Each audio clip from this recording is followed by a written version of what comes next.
to our esteemed dignitaries, respected guests, faculty members, paper presenters, and our dear students. He is Mr. Roop Biswas, And she is Ms. Richa Gupta. and we are the research scholars from the Department of English. Today, we cordially welcome you to the 5th Annual International Conference on Popular Culture, organized by the Department of English, Sister Nivedita University. Before we officially begin the conference, let us briefly introduce our department that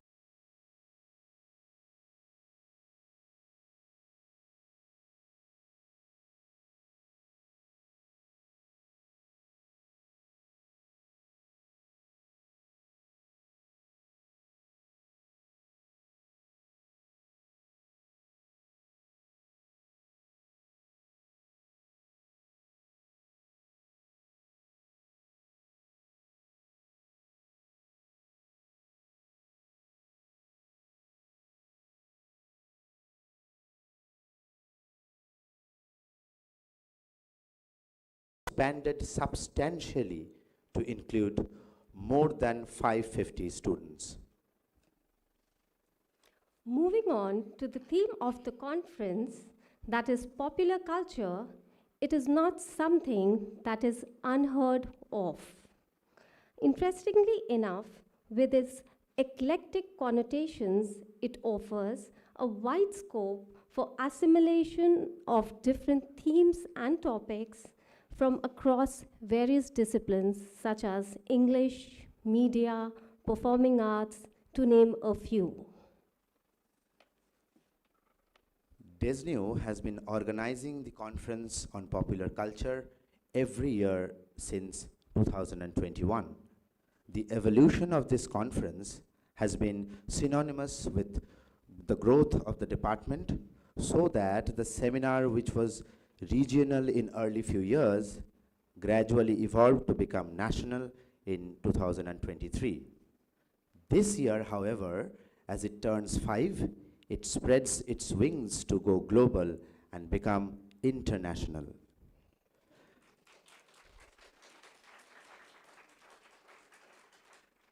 The first seminar on popular culture held in 2021 had around 35 presenters, which grew to 65 at the next year. This year, we received more than 250 abstracts for the same.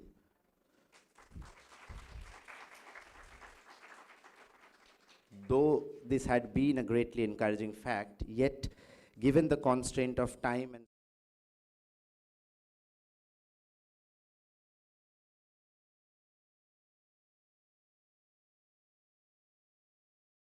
postgraduate students and research scholars from various disciplines, the papers are selected after careful considerations, keeping the scope of the conference in mind, which is to enhance the critical thinking and research aptitude of the participants.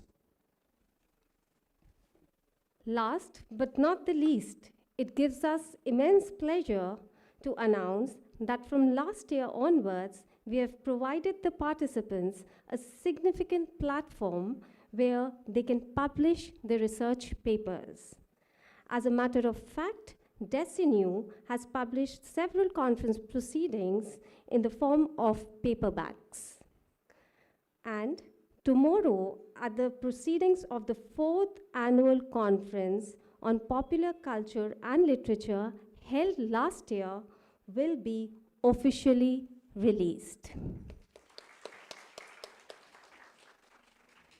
With that and with any other further ado, I would like to call upon stage Dr. Monikinkini Basu, the head of Department of English and the director of this conference, to please come on the stage and give her welcome address. Dr. Basu, please. Dr. Monikinkini Basu is currently serving as an assistant professor and has been the head of the Department of English at Sister Nivedita University since 2022. She earned her PhD in Cultural Studies from the Center of Studies in Social Sciences, Calcutta, affiliated with Jadavpur University, with her doctoral research focusing on men meet market, Bollywood, publicity, and film posters. Dr. Basu has over a decade of teaching experience at esteemed institutions such as Sri Krishna College and the Bhawanipur Education Society. Her areas of specialization include theatre studies, performance studies, masculinity studies, and film studies. Her contributions to academia have been recognized with prestigious honors such as the Amitabh Roy Memorial Award for Outstanding Research in 2024, awarded by the Shakespeare Society of Eastern India. She also serves as a reviewer for the double peer-reviewed interdisciplinary journal Mindspace, published by Rani Birla Girls College. Dr. Basu's commitment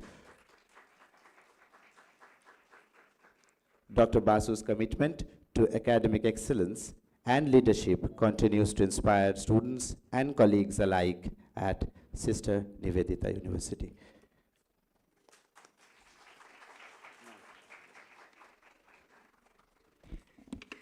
Thank you, and a very, very warm welcome, everyone. First, I would welcome my students, my ex-students, paper presenters who have been associated with us for more than one conference. A very warm welcome to you. I extend my heartfelt gratitude to our Honorable Pro Vice Chancellor, who is here with us for the inaugural session and will be delivering the presidential address. I welcome our keynote speaker, Professor Dr. Siddhartha Biswas, and of course, the faculty members and staff members beyond the Department of English and also from the Department of English. I am delivering this welcome speech on behalf of the Dean because, of course, we know that he is not with us physically, but he is always there with us in spirit. Welcome, everyone. Good morning. It is my immense pleasure and honor to welcome you all officially to the 5th Annual International Conference on Popular Culture, hosted by the Department of English, Sister Nivedita University. Over the next 2 days, we embark together on a vibrant intellectual journey that explores the ever-evolving landscape of popular culture in its myriad forms and dimensions. The study of popular culture has never been more relevant and urgent than it is today. In an age characterized by rapid technological advances, globalization, and unprecedented media proliferation, popular culture acts as a dynamic force, shaping identities, communities, and social values across the globe. It is both a mirror and a mold of the societies we inhabit. This conference marks our continued commitment to fostering critical dialogue, innovative research, and interdisciplinary approaches towards understanding popular culture, not merely as entertainment, but as powerful cultural texts that intersects with the issues of gender, class, race, politics, and resistance. We are privileged to have with us some of the most distinguished voices in this field, academicians, researchers, and practitioners, who have contributed meaningfully to the ongoing debates around culture, identity, commodification, and agency. Their insights will undoubtedly enrich our discussions and inspire new perspectives. I would also like to extend this warm welcome to scholars of the future. Scholars of the future are a fertile ground, open to mentorship, networking, and collaboration. Thank you, everyone, for being the part of the 5th Annual International Conference. And with this, I officially would like to introduce you to our Honorable Pro Vice Chancellor Academics. Our Honorable Pro Vice Chancellor Academics, Dr. Shubhendu De, who is going to address you with the presidential address today, is a distinguished academic leader with a multifaceted career spanning teaching, research, administration, and institution building.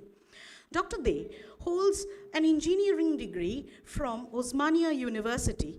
He is an alumnus of the Indian Institute of Management, Kozhikode, and earned his PhD from the Central University of Aligarh Muslim University. Dr. Dey's teaching and research interests lie in marketing analytics and subsistence marketplaces with a particular focus on small and marginal agri-fresh products. Committed to impactful research, he collaborates with global academics, NGOs, and social enterprises to improve livelihoods in subsistence market across emerging economies.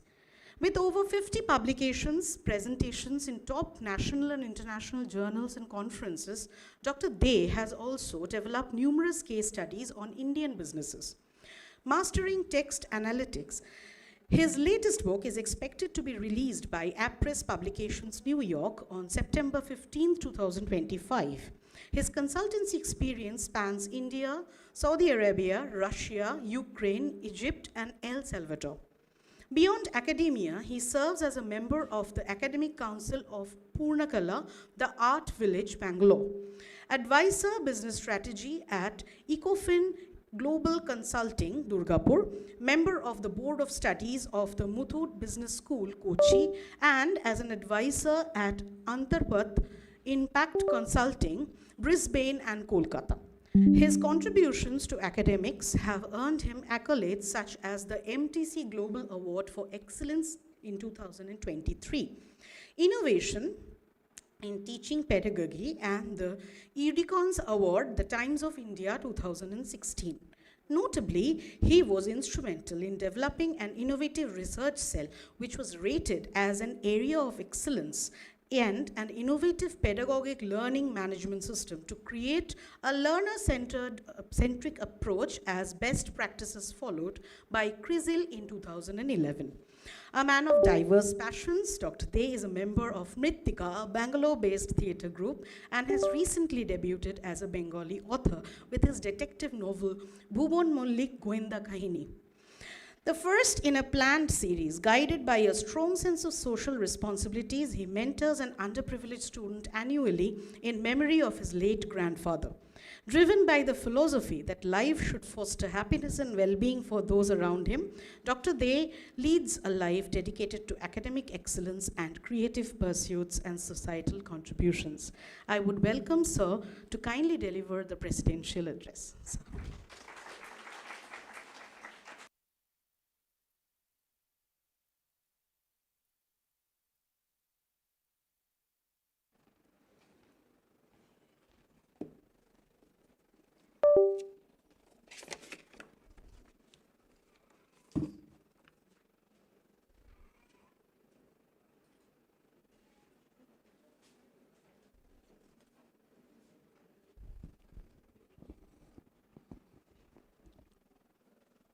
Good morning, Professor Siddhartha Biswas, esteemed guests, colleagues, scholars, students, and participants from across the globe.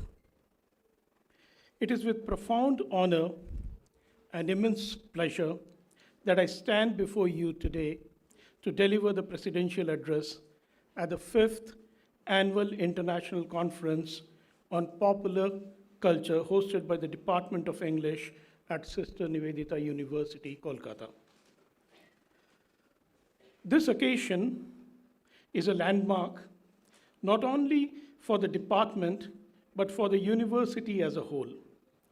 It marks the inaugural international conference of the department after 4 successful national conferences, an event that symbolizes both academic maturity and the deepening engagement of the department in the academic fraternity. This platform brings together diverse voices to engage with one of the most dynamic and influential fields of contemporary scholarship, popular culture. As we gather here today, in a hybrid format that transcends geographical boundaries, I'm privileged to inaugurate this exciting event. To begin, let us acknowledge what this conference represents. Within the expanding terrains of academic inquiry, popular culture stands as a vibrant and essential field of study.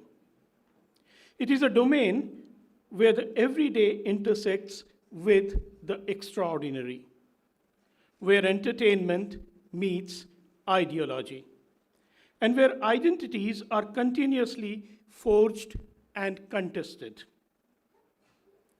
Our conference is a celebration of this richness and complexity, and it invites participants to explore popular culture in all its multifaceted dimensions.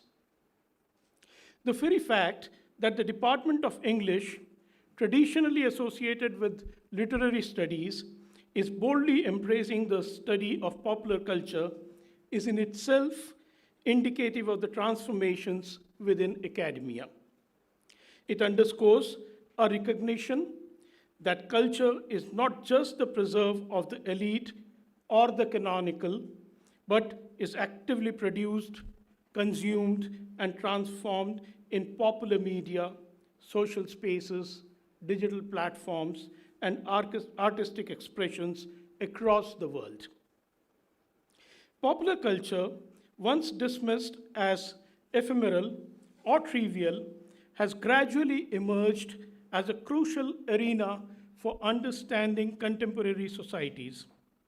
Historical developments in culture, media, and technology have blurred boundaries, dismantling old hierarchies that separated high culture from popular. Today, culture thrives in hybridity, shaped by global flows of information, the rise of digital technologies, and the democratization of cultural penetration.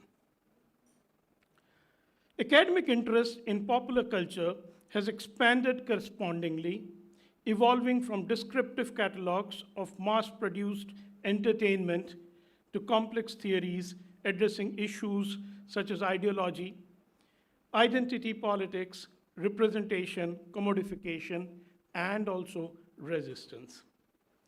It is a field that demands interdisciplinarity, drawing from literary theory, media studies, sociology, anthropology, psychology, economics, and much more. The conference embodies this interdisciplinarity. It offers researchers the opportunity to analyze phenomena ranging from cinema to social media, folklore to globalized youth culture. I think today is the International Folklore Day, if I'm not wrong. So that's a nice timing, if I may say that. So by adopting this broad scope, we can better appreciate the transformations at work in society and culture today. Ladies and gentlemen, please indulge with me as I try to explore the themes of this conference in my own way. Cinema, long celebrated as an art form and social mirror, has undergone seismic shifts with the advent of digital streaming platforms such as Netflix or Amazon Prime or Jio Hotstar or closer home Hoichoi. These platforms have democratized access to film and web series, transcending geographical, linguistic, and class barriers. This radical transformation compels us to rethink how narratives are produced, distributed, and consumed. The rise of binge-watching culture, genre-bending productions, and diverse regional content reflects shifting preferences and challenges traditional cinematic paradigms. The conference invites you to evaluate the aesthetic implications of these changes as to how the digital streaming platforms influence storytelling modes, or maybe on what audience fragmentation may mean for cultural cohesion, discussions that are vital in placing cinema within contemporary global and local contexts. For the youngsters, manga and anime, rooted in Japanese culture, have found enthusiastic audiences worldwide. I dare say it's not just the youngsters. I think many of my generation also have got rooted into it. So these mediums combine visually arresting artistry with narrative complexity, often exploring themes of identity, technology, mythology, and social dynamics. Their rise as major phenomena demonstrate the fluidity of cultural boundaries in the contemporary era. The proliferation of global fan communities around manga and anime exemplifies new forms of participatory culture. Young people, especially, are actively engaged with these art forms, creating fan fiction, critical analysis, and innovative reinterpretations.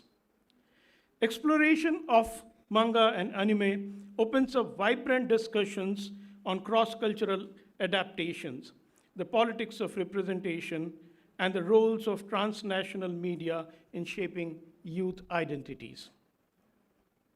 Moving on, social media platforms such as Twitter, Instagram, YouTube, TikTok, and Facebook have become arenas for cultural production. For the young here, I took Instagram's name first and put Facebook in the end because my son says Facebook is my generation's thing.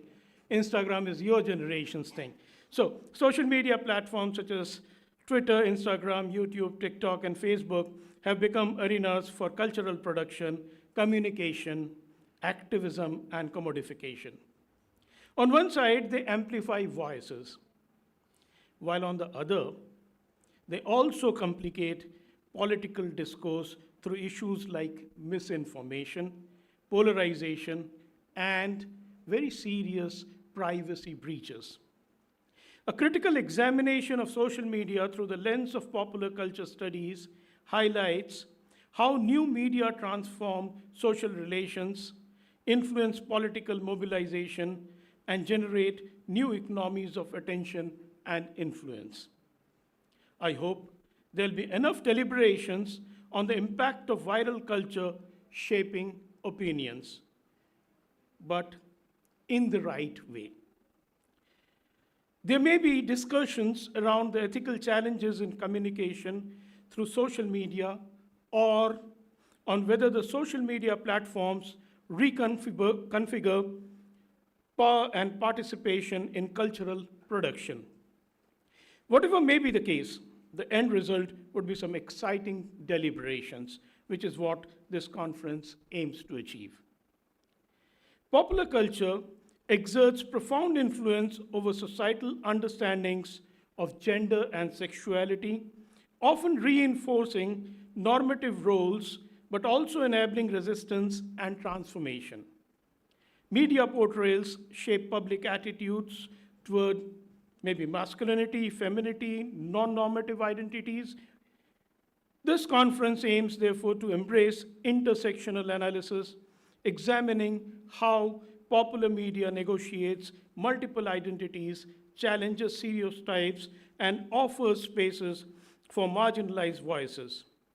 From the portrayal of various communities in web series to feminist interventions in cinema, these discussions are central to understanding power dynamics within culture. Globalization has facilitated unprecedented cultural exchanges, but also intensified debates about cultural homogenization and the ethics of cultural commodification. Popular culture helps produce hybrid forms that reflect both local specificities and global influences. The commercialization of cultural contents raises vital questions about authenticity, agency, and exploitation that will hopefully force this group to consider how economic imperatives shape cultural meaning. Folklore, often viewed as the heritage of the past, remains a living, evolving element within popular culture. It intersects with youth culture uniquely as younger generations reinterpret traditional narratives and rituals in digital and urban contexts. These interactions reveal the persistence and innovation of cultural memory, as well as the tensions between preservation and modernization. I believe this conference will reflect on these dynamics, exploring the mediation of folklore through cinema, music, and new media, and the roles of youth in sustaining and transforming cultural practices. Popular culture cannot be contained within singular methodologies or disciplinary boundaries.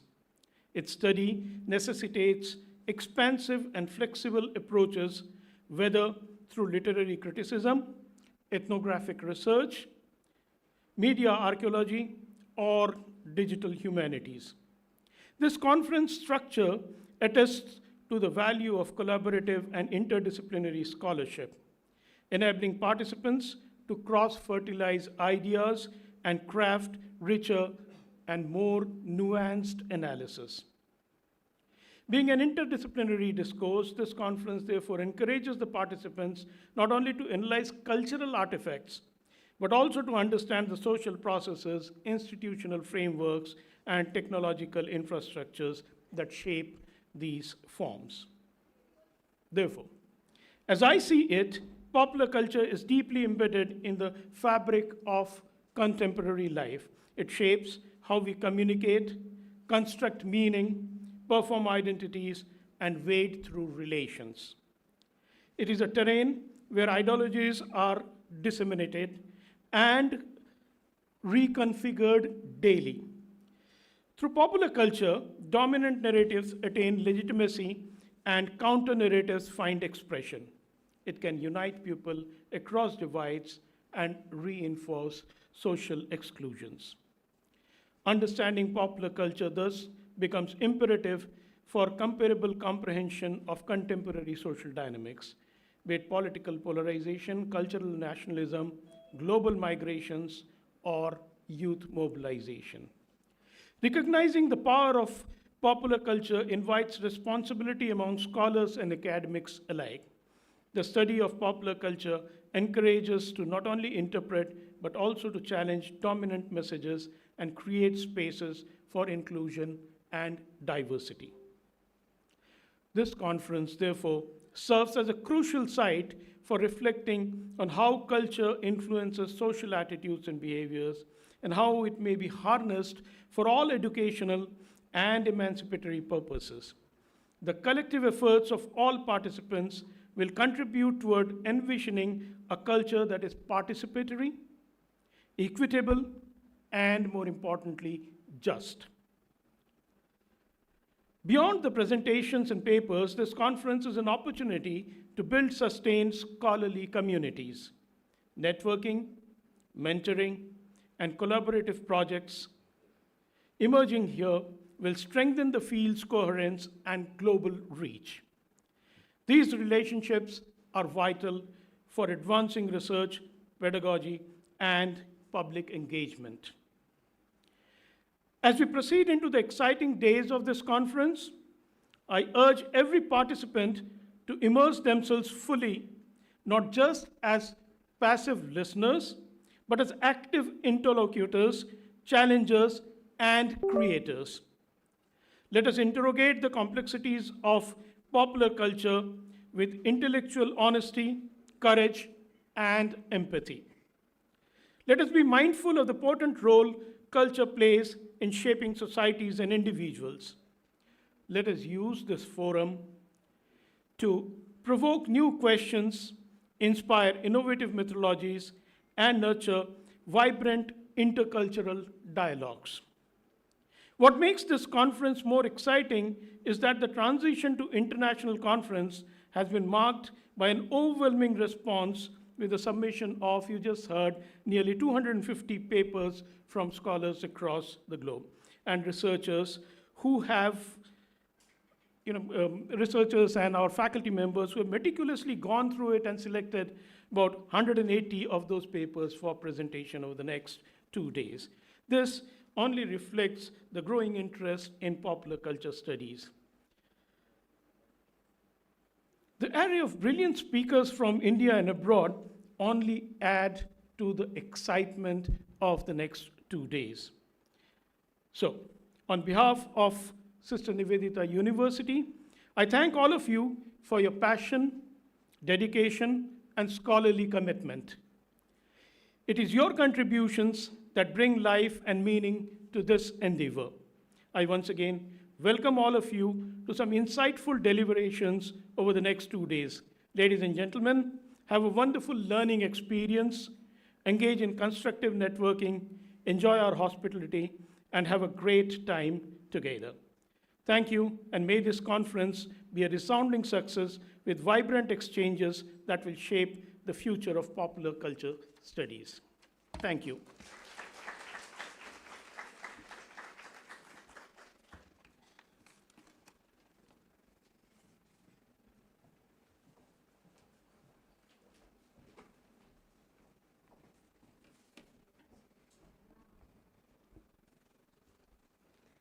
Thank you so much, sir, for such an engrossing talk.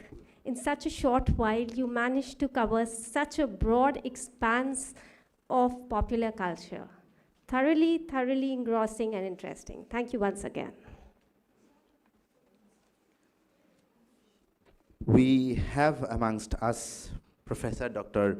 Milan Parikh ma'am, Dean, School of Media Sciences and Director, Digital Media Techno India Group, to encourage the presenters with her kind words, ma'am.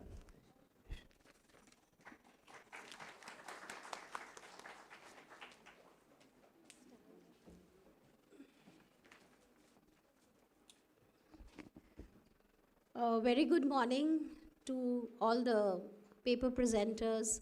We have paper presenters today, hopefully, and everyone who's here.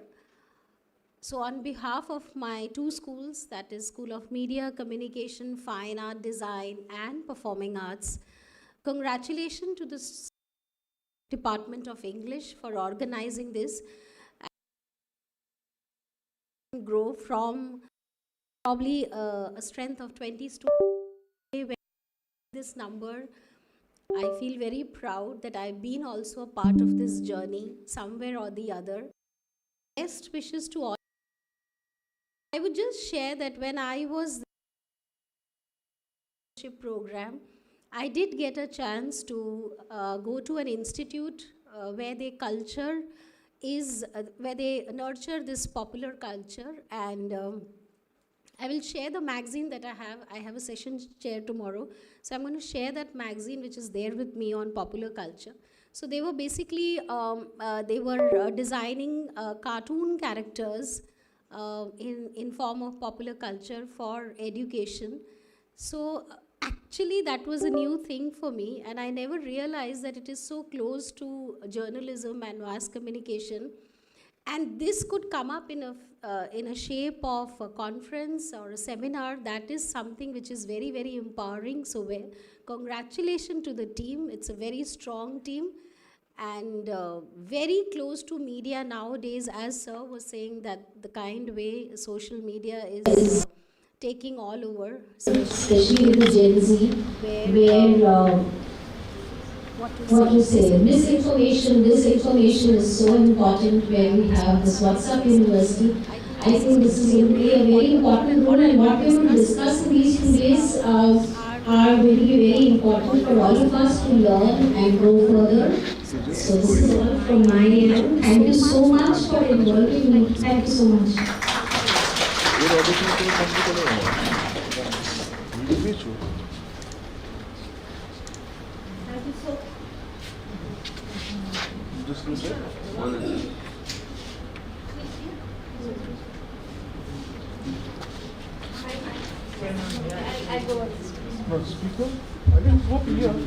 Thank you so much, ma'am, for your kind words and words of appreciation.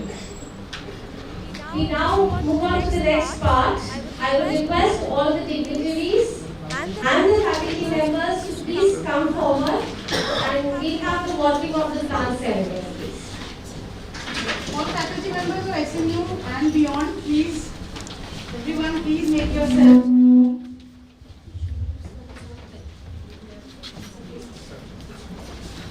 মাইক্রোফোনটা of করো, মাইক্রোফোনটা on করলে হাউলিং করবে।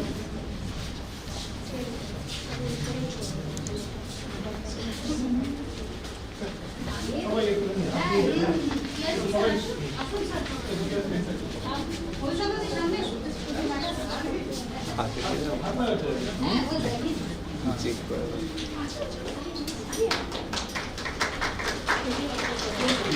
দাও।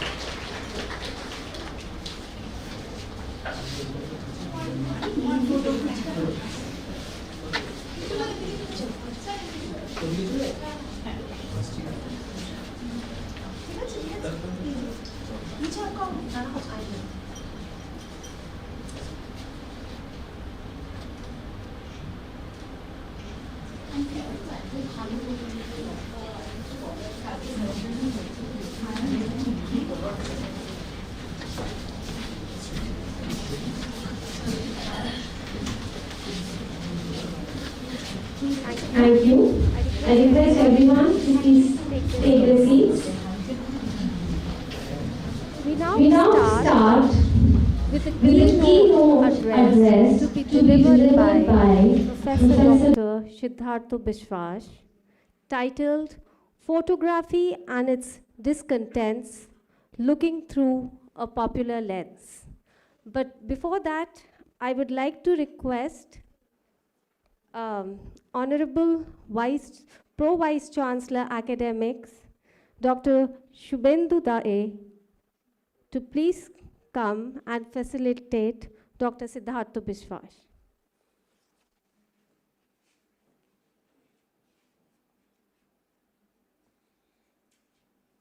Can we have a round of applause, please?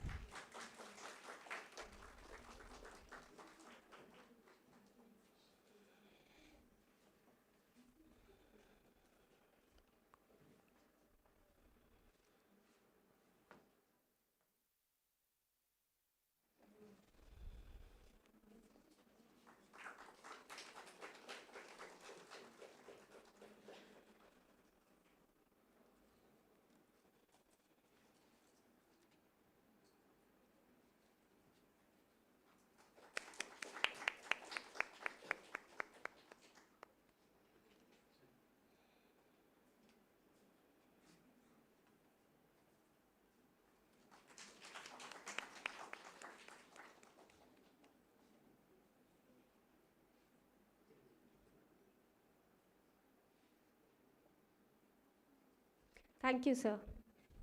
Thank you. Sir,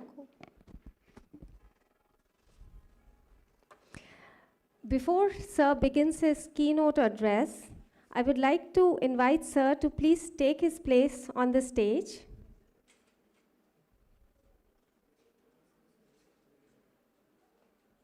And I would like to introduce him briefly. So Dr. Siddhartha Biswas is professor in the Department of English, University of Calcutta. His doctoral work was on the screenplays of Harold Pinter. He has written a number of articles in various national and international journals. His books include Theatre Theory and Performance, Looking for Home, Journey and Boundary in Postmodern Texts, Essays, and the Popular in Culture. Other books include Engaging with the Nation, Representations of India in the 21st Century. He has also translated a number of works.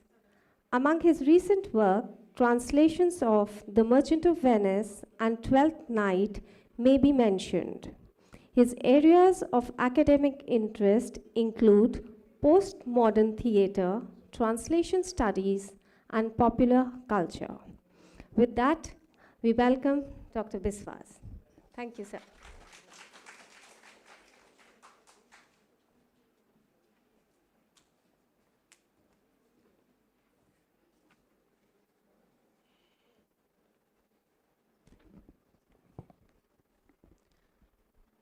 Good morning. Let me begin by thanking Sister Nivedita University for thinking of me. Speaking here is quite a pleasure for me because this department is like family. Because all my friends are here in this department. Some of my students who have become friends now, they are in this department. And it's quite an honor because this seminar this conference in its 5th year has become a very significant academic presence in the whole academic atmosphere of this part of our country. So it is indeed a privilege, I would say, to be here. Although, let me share something with you, because when Moni Kinkini first called me, I said that today is a bit of a difficult thing for me because I have another engagement. Every year, 22nd August is a special day, not for any personal reasons. Well, it is for personal reasons, but also anyway, let it go. And so I said that it would be very difficult for me to come. And then Moni Kinkini, quite unfairly, if I may add, used her trump card. And she said that I would like you to speak on photography. And that is a kind of an Achilles heel for me, because I love talking about photography and I am starting to talk about photography. So I said, all right, I'll come in the morning, but I will do something that I think is not done, but I'll leave, well, with lunch. And I usually like to stay back, because if I am coming to a conference, then it's only fair that I stay back. Although this title I told her a different title, then I forgot what the title was, so I wrote something else on the PPT. So anything, I mean, the violence would be the primary focus, so this title will also work. And another thing that I would really like to thank the Provisy sir for his wonderful presentation, because he has given the whole theoretical bracketing which I would have needed, which I will no longer need to speak about. So let me start without wasting any more of your time. And since we are talking about photography, I thought we would start with John Berger, because this whole idea of seeing, if we could have the first slide, please. Yes. Since we are talking about a visual medium, which in fact is a part of our lives entirely now. Without photography, we don't feel alive, I guess. I mean, unless you are very non-social, even if you're antisocial, you have this photographic element in your lives, because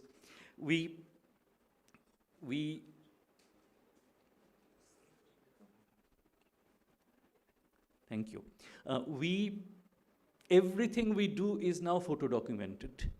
So even if you write something, I mean, I am looking forward to the photographs of this session of myself, so that I will be putting them on both Facebook and Instagram. So that rules our lives. And if you go back to the history of photography with those huge cameras into which you had to go in, and those explosive flashes, and all that, from there to my friends taking photographs on their mobile phones, photography has come a very long way. And photography has become more democratized than perhaps all other arts, and you will come across photographers who will say that mobile photography is rubbish. Don't listen to them. They are just jealous, right? Art cannot be completely dependent on equipment. Art is a matter of vision. So if you have that vision, then that will work. But reading photography, that is what I am talking about today. I am not here to teach you how to take photographs, or how to compose photographs, or how to tell stories, etc. There are essentially two kinds of photographs, one which captures a moment, the other one which tells you a story. Even the moment tells you a story, but it might have generally these two kinds of narratives. But if you look at what John Berger had written, that this whole idea of seeing, that is our identity, that is our location, that is what tells us that we are in this world. And he says, we explain that world with words, but words can never undo the fact that we are surrounded by it. The relation between what we see and what we know is never settled. So this is the starting point, because when we look at something, then we are seeing a lot. Our eyes see a lot. We are capturing frame by frame, moment by moment. But a photograph only chooses one single frame, one single moment, that too a limited moment, that too a limited frame, because a photograph cannot include everything. And that is its weakness, that is its advantage, and that is the thing that is used by photographers, that is used by the readers of photography, and that is used by the entire political scenario that is all around us. So that momentariness, we look at everything, let me repeat, and we interpret everything. But when you are looking at a photograph of something, so suppose, I'll be boring you for the next half an hour or so, but when the photograph of this comes, people would think, wow, he must have been very good. So, but comprehensive reality is not a part of photography. So that is the primary theoretical point, that photography is that which, actually I will come to Roland Barthes at one point of time briefly. It gives you the death of the author thing best. Because what the photographer wanted to say and what you are seeing, those are two very different things. And in that difference lies this whole idea of seeing and representing something. Right. So our whole culture is seeing, and seeing is culture. And there is a culture of seeing. This culture of seeing is probably what defines us at this point of time. Because we are all in this culture of seeing. All photographs, either on newspapers, and as Sir said, that on social media. Everything is there on social media. A few days ago, there was this military operation that our country was engaged in. And then there were a lot of visuals that were given to us even by respectable media. And we did not know, we were told these are from there. Later on, we learned that they were from a completely different source, a photograph of a completely different thing, which is shown to us, videos and photographs. So once again, this culture of seeing what we want to see. It's not what is there in the frame, but it is what we want to see, what we are told to see, what we love to see, what we are looking for. So that kind of interpretation is something that photography is quite open. And of course, the photographer as the author would like to tell you something. That is the source as an art form, that is the source of the photographic image. But in case of this photographic image, the photographer can never really tell you what to see. What the photographer wants you to see and what you want to see, there is a huge difference. So that is where this whole idea of violence comes in. This is the first point of violence, because you are being violent to the photographer. You are violating what the photographer wants to say because you believe in the death of the author, unless you are the author. So then this whole generated idea of photograph can be appropriated by everybody. Whoever wants to appropriate it for that his or her or their political purpose. So unlike other cultural texts, this is the point, this is the speciality of photography. If you are reading a book, if you are watching a film, then that has a large narrative space. That narrative space, in that narrative space rather, the the author can include a lot of clues, a lot of codes, which will, in a way, control the narrative from the authorial point of view. But in case of photography, that is impossible because it's one single frame thing. So the photographer's life is much more complicated than the life of the usual author. And this momentariness, this is what gives this wide possibility of interpretation and representation. In fact, of course, as Sir said, that popular culture is essentially, as Althusser said, an ideological state apparatus. Popular culture can be used by the state to manipulate you. And of course, the resistance or the opposition can also use popular culture. I mean, I was talking in this short-term course, and I mentioned, and please don't think I'm supporting any political ideology as such, because there is no political ideology that you can actually support these days. But this whole Lapata votes instead of Lapata ladies. So you create these kind of a popular, you manipulate the popular image. They are not manipulating the film. They are manipulating the poster. Right. It's not a photograph, it's a different kind of representation, but also the momentariness, the singleness of the frame, that is being manipulated. Then our perception, and of course the other thing is that photography has never really become high art, although there are plenty of photographers who would resist this idea, because there are different genres of photography. Some people would say there is high art photography, but somehow or the other, photography has become very daily for us.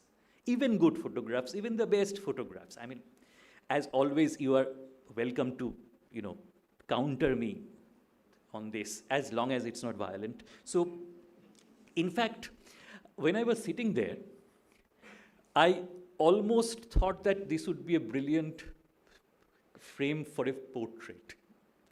And I regretted not wearing a Punjabi today, because it would have been a great, great kind of a shot there. So photography is that daily in our lives. I mean, all my students, from students who were in my classroom recently or is in my classrooms, I see them photographing themselves all the time. That is campus life now, full of photographs. So, which is good. So this daily, and this dailiness came after the Second World War. Because this dailiness came with technology. Because otherwise photography was very cumbersome at one point of time. Those of you who have been to Boichitro or who have seen old photographic studios, you needed a lot of lighting, you needed this huge camera which was clumsy, and you needed glass negatives which were fragile, which would be, it was a huge thing. But as box cameras came, and incidentally, people who resist mobile phone photography, always tell them that when box cameras came, the earlier photographers all were very derisive about it. That the box camera was not photography, they used to say. Photography is that. So always the earlier generation will tell you the new generation is wrong. Never listen to the earlier, occasionally listen to the earlier generation. So let me come to the next slide.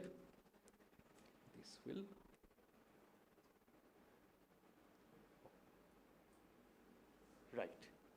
So if you are really interested in photography, this is an essay which is readily available on the internet. You just write Jeff Wall, Marks of Indifference, and you will come across this essay. It's a lovely essay, and it is quite good. And see, this is how I'm locating photography, and what he says, the first line, this is something that I find wonderful. He says, sometimes the early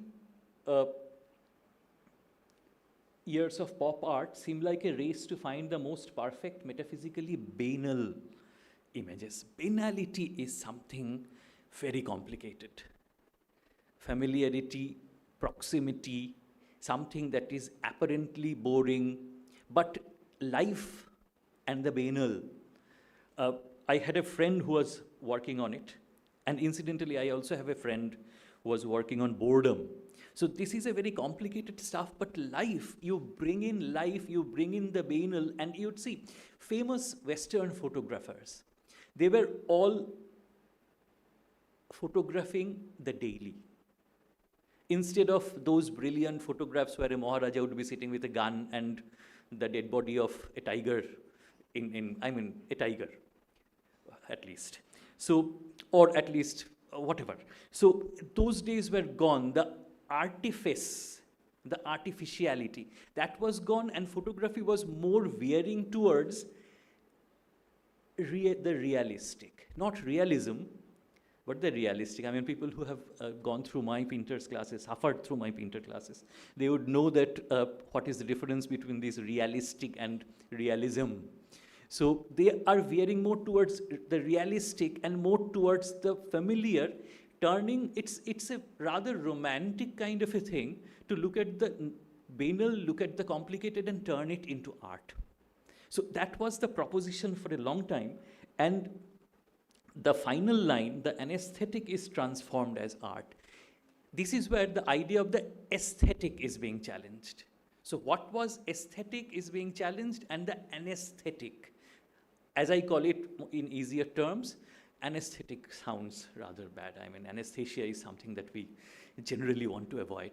So it is becoming more, and the fractal line of shock. That moment, which moment? Within the banal, there are some moments which are worth photographing. What the photographer's vision will find and occasionally will shock us with. So this is what he says, and somehow because of this, instead of becoming classical art, what happens if something is classical, I mean, Guernica is classical. That is how we look at that particular picture. But by becoming classical, what it does, or rather what it does not do, is that it does not shock you anymore. That element of shock that is required, the impact, yes, it does have its impact, but it's an aesthetic, intellectual impact. Photography aims for a different, more democratic impact, I would say. Then this is what is called the post-pictorialist art photographic idea, that the pictorial elements, photography is not painting. That was one thing. When photography they were looking for painting-like images. But this is the division that became, that painting should be painting, photography should be photography. Photography should be more popular. Photography should be in the realm of this conference, not higher brow painting. Right. So that post-pictorialist idea, it wanted the composition not to look artificial. Once again, seeing, not to look artificial. It is often artificial, but it should not look artificial. So that was the thing. And what happened was authentic meaning making. Now, this is something that I talk about a lot, and plenty of faces here who, once again, try to follow whatever nonsense I am speaking about. So if there is an authentic meaning included, then interpretation becomes difficult. So there is this contrast that is happening. The meaning that is being inserted into the photograph, because it is not pictorialist art. I mean, if you are looking at a surrealistic painting, then you know where you are going. In case of photography, it might not be that easy. And this whole idea, therefore, is manipulated. And let me just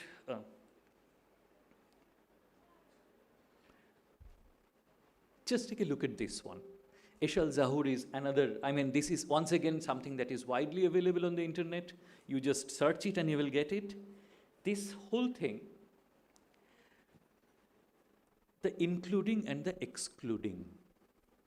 When you are shooting, I mean, people who are taking photographs of this slide, you are not taking photographs of all slides, but you are choosing, you are including some, you are excluding some, up to you.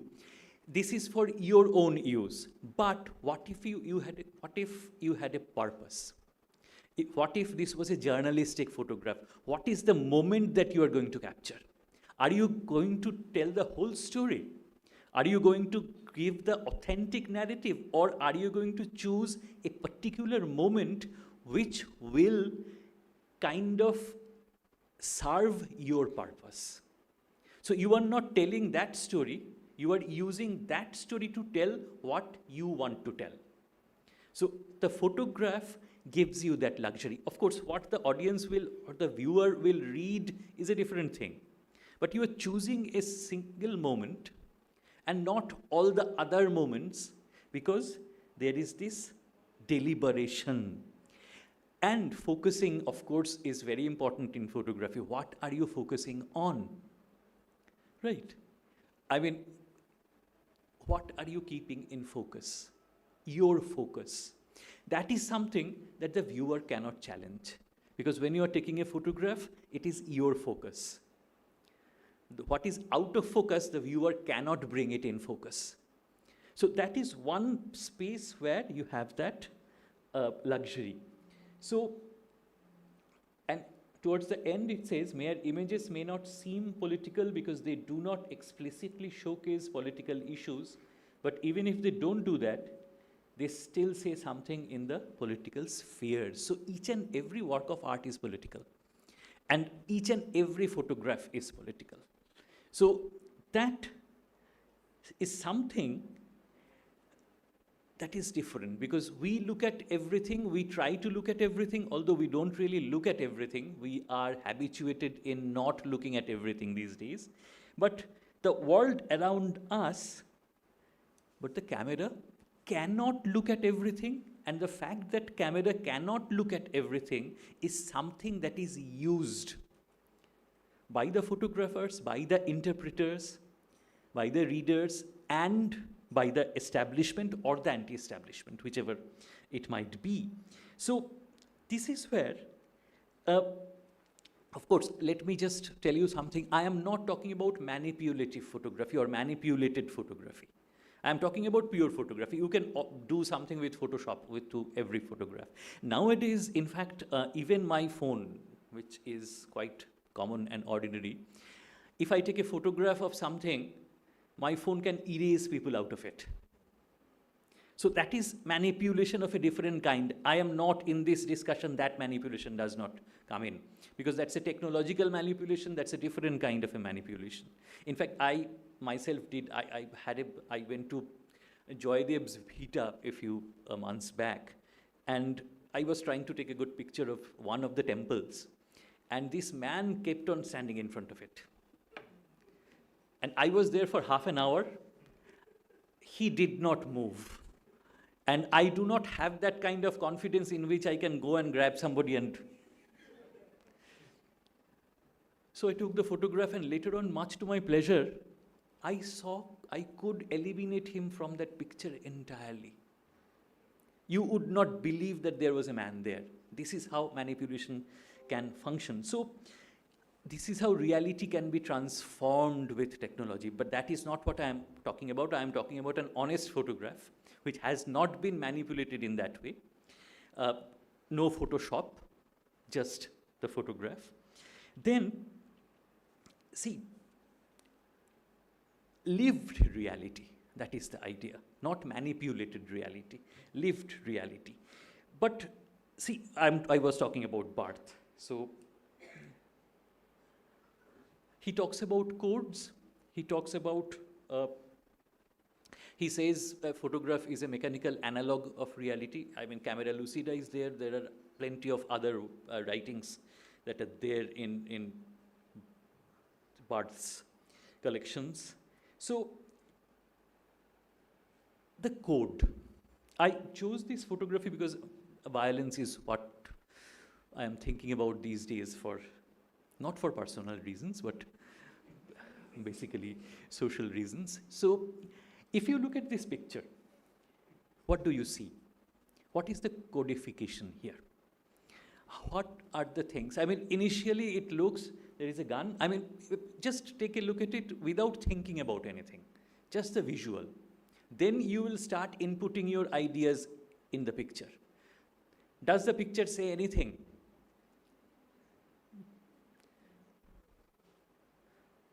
It says what you want it to say.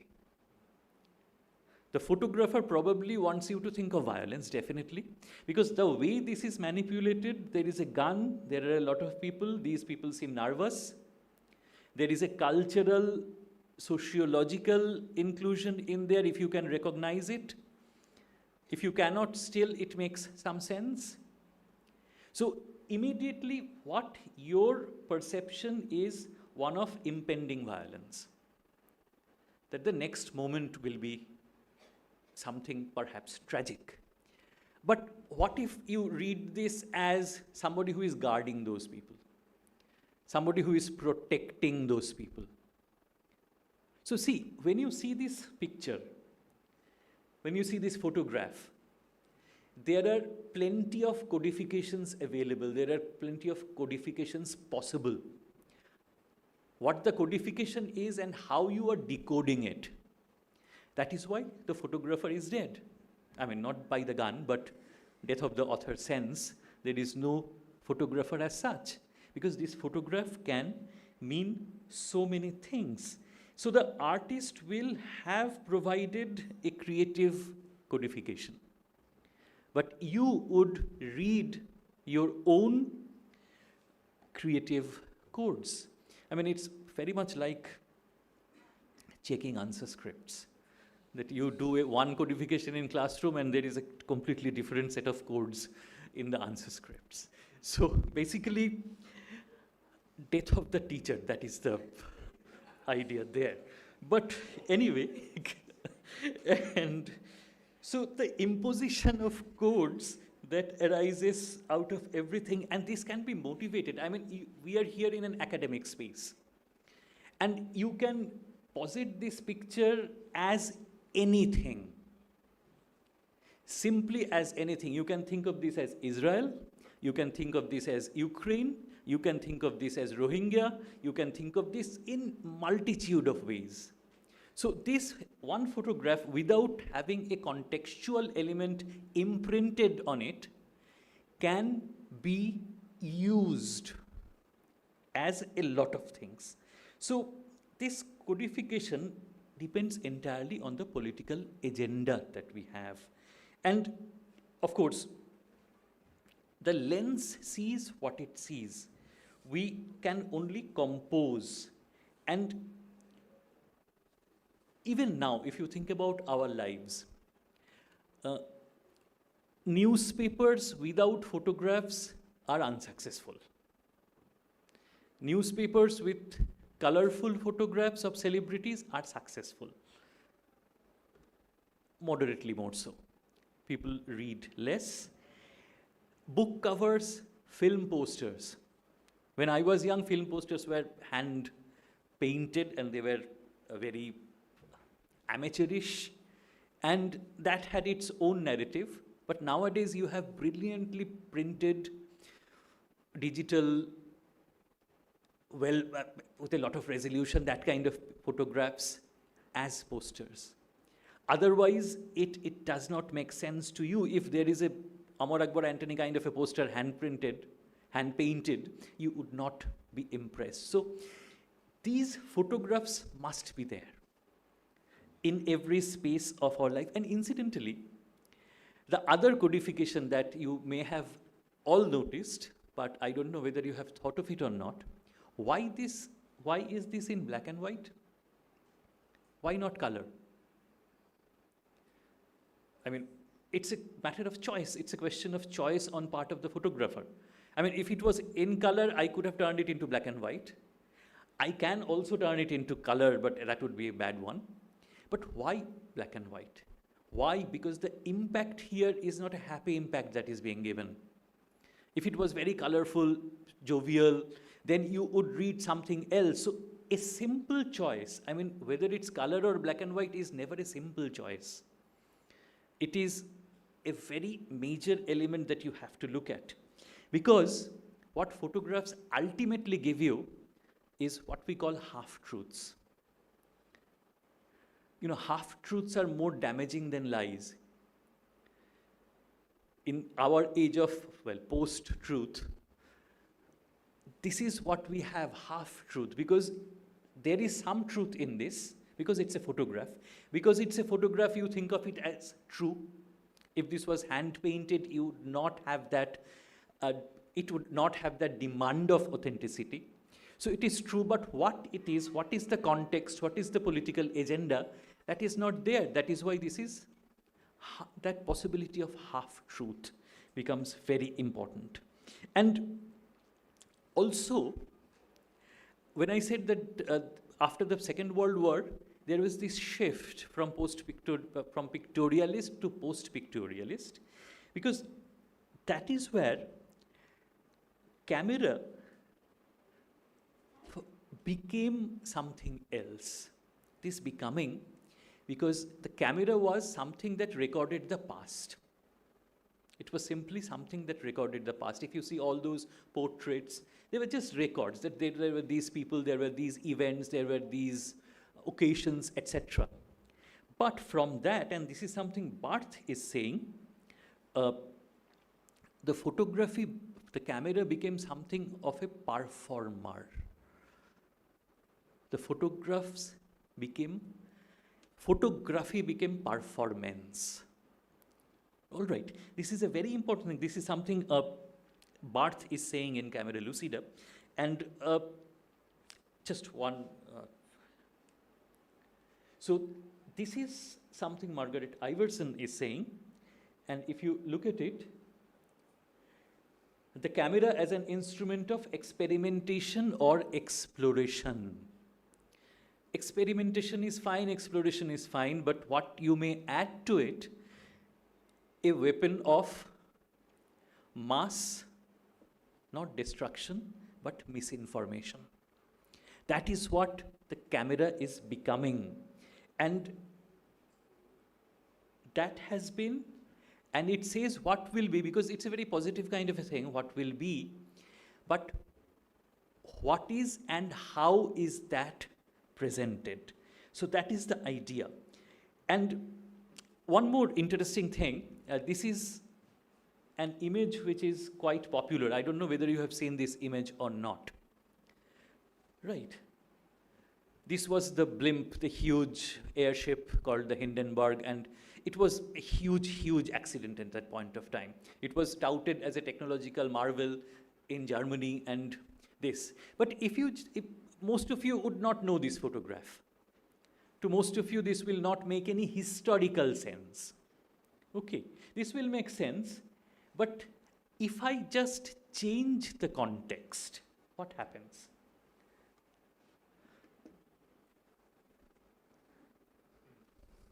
I'm calling it the modern condition now.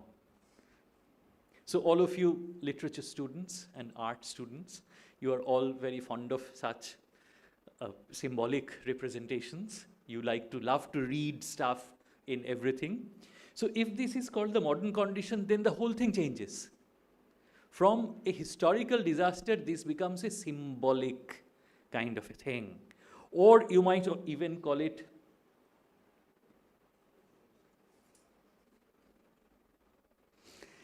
so if you call it the future, then also your apocalyptic, post-COVID kind of frame of mind. So everything, again, just by shifting one very simple thing, a couple of words, the whole photograph can change.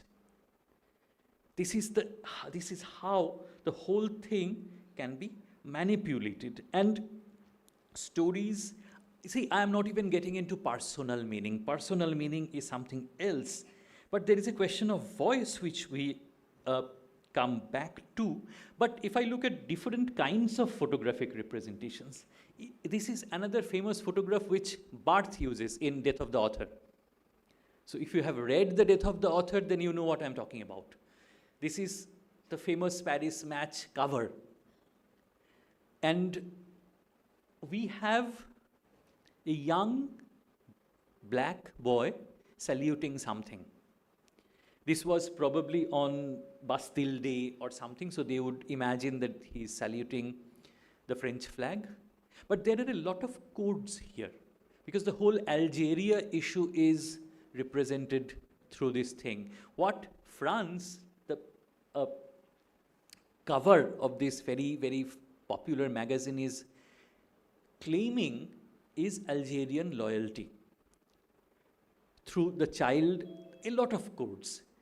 And so see, this one photograph, this might be an authentic photograph. This might be actually a boy in military uniform, saluting something which is unknown. But how are you going to construe this? How are you going to read this? What sense are you going to make of it? That the whole post-colonial idea that we are adopting when we look at it, the French people might not. They would just accept it as something of loyalty. So that is one thing. This can be a political use. It can be an art image.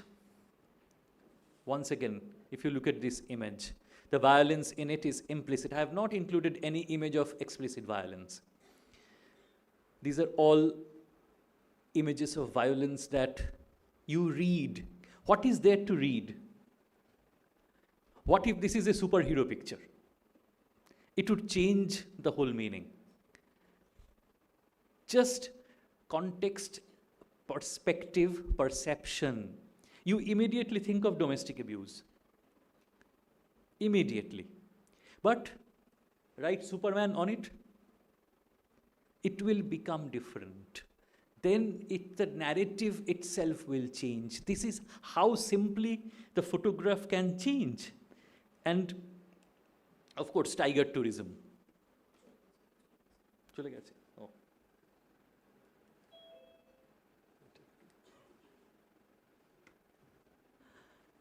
You know, I don't know whether you watch National Geographic or not, or Animal Planet or stuff like that.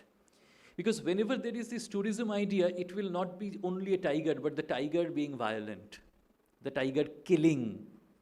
That sells. If you go to Africa, you will see there are two kinds of safaris that they will take you on. One is where you will see all the animals, fine. But if you pay more dollars, then they will take you to see a hunt. Because violence sells. And these photographs, is this a good photograph? I mean, aesthetically, it might be a good photograph. It's a good moment to capture. But is it a humane photograph? So many questions arise because this is a photograph I found out of a website which was promising tiger sightings if you go with them. And this is the image that they liked, because this is how photography can be manipulated. There are a lot of other things. What Susan Sontag says, tourism of the past.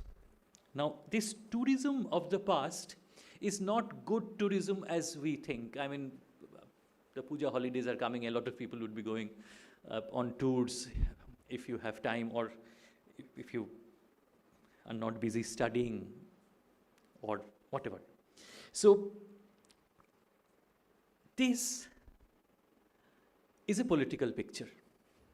Once again, you might not, most of the young people will not recognize this picture, but people from our generation will readily recognize it. This was from the Gujarat riots way back in the early 90s. And this face was of a man who was obviously begging for mercy.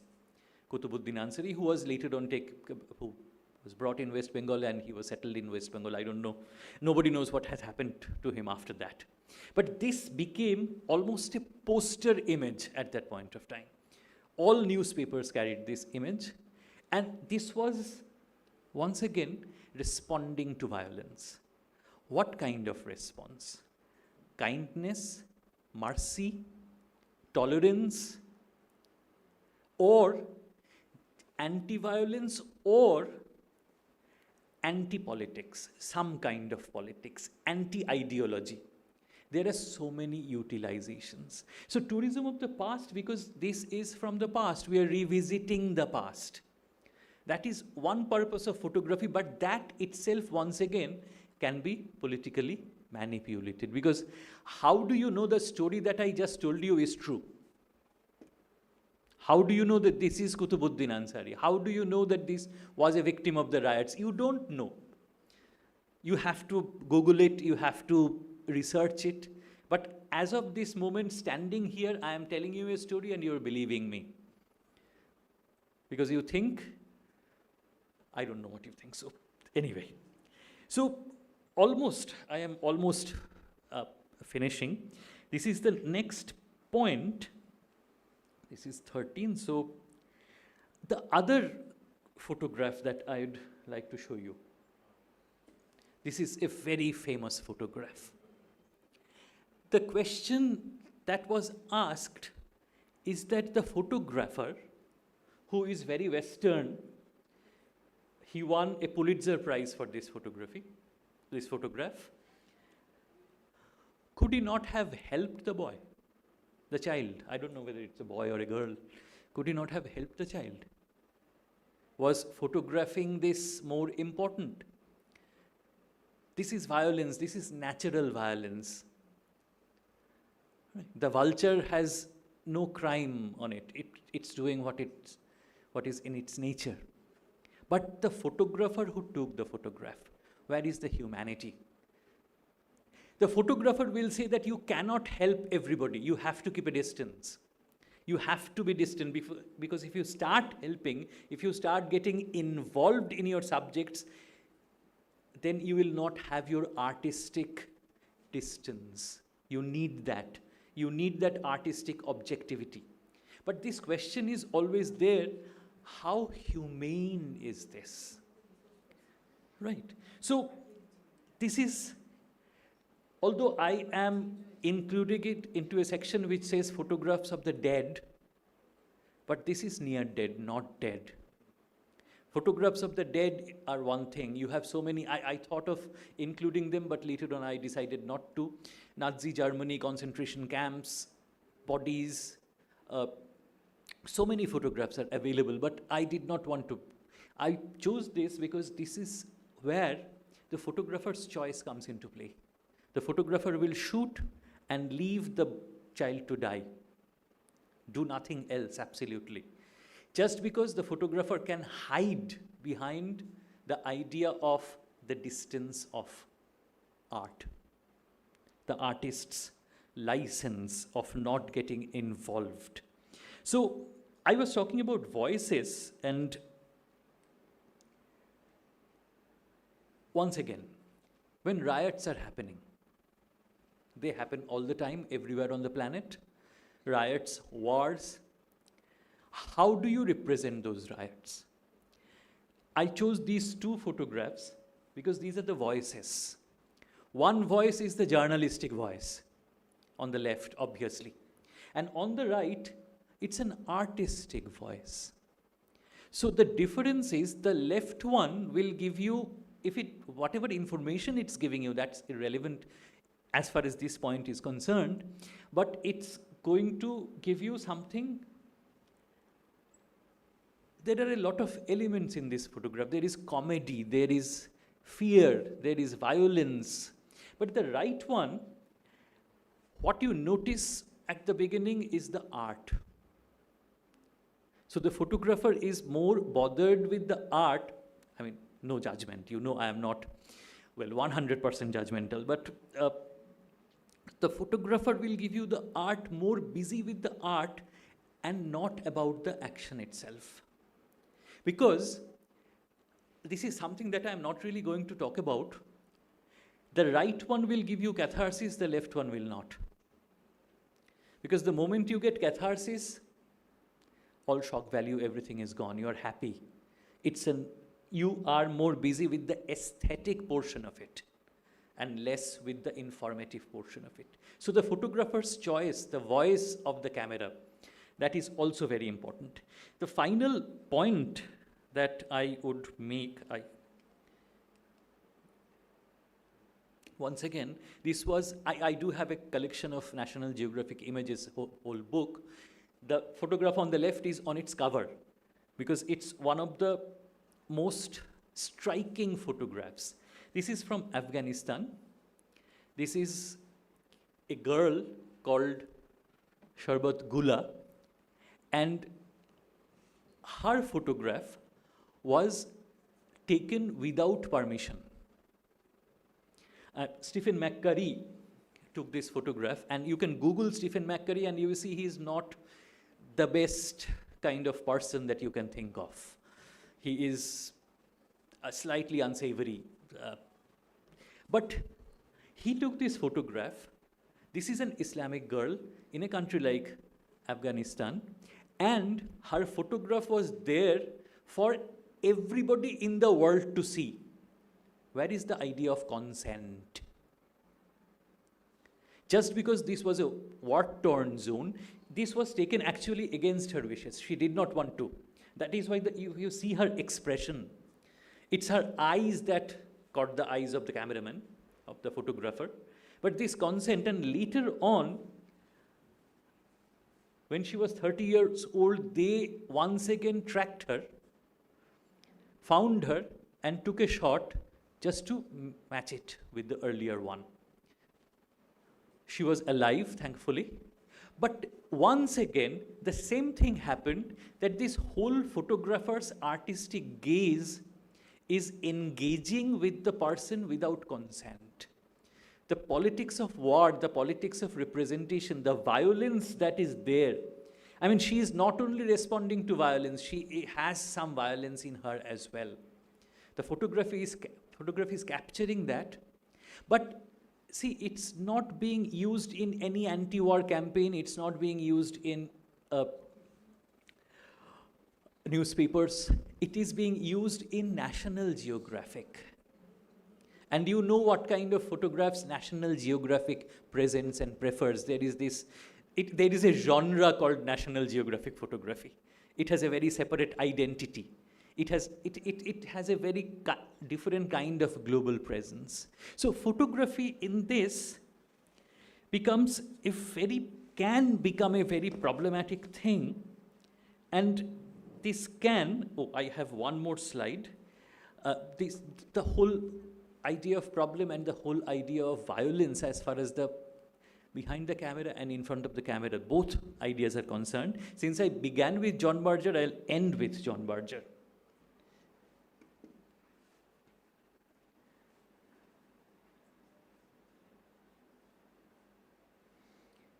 The final line once again, but we accept the total system of publicity images as we accept an element of climate. So with it's raining, it's true. So one publicity image is given to you and you are not asking questions, because photography, as I said, is half-truth. And this is the most important thing in our times. What has happened is photography, and I'll just read this final quotation from Eshal Zahur and I'll end. I might even have a slide as well. No, this is the thank you slide. So I'll just read this. The ability to manipulate information in such blatant ways has unfortunately been taken advantage of by mass media over the years. Photography has become a tool of propaganda, historical revisionism, and colonial apologies. In attaining proper journalistic ethics, questioning modes of communicating information remains dire.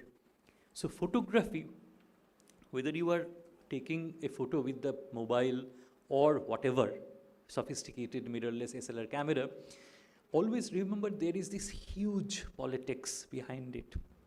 Whenever you take a picture of a person, always remember there is a question of consent. Because the whole political, and always remember the photograph that you are taking might be used by somebody in a very different way. So a responsible photographer would remember all that, but ultimately it's not in the hand of the photographer. The photograph itself will have its own life. Thank you.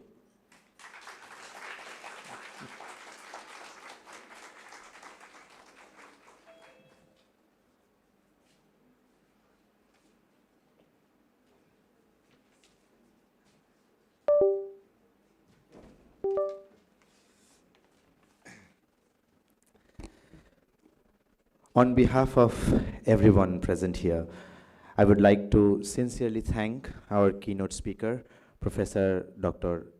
Siddhartha Bishwas. The lecture was indeed very enlightening. I mean, the way he explained how photography is far more than just mere images, how the camera has its own gaze, how it manipulates, includes, and excludes, and most importantly, shapes the way we see the world. In the age of post-truth, photography gives us half-truths. We learned that photography is also a performance. The camera and the subject constructs meaning. I hope his lecture will make all of us think and question the way we look at pictures. Thank you, sir, for such an engaging and thought-provoking speech.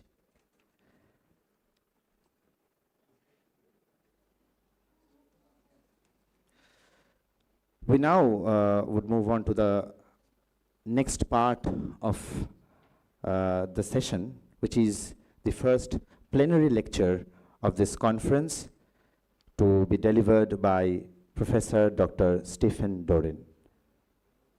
Title: Post-Colonial Soundscapes, Global Currents, Cultural Politics and Counterculture in Bengali Popular Music, Kolkata, 1960s to 2020s.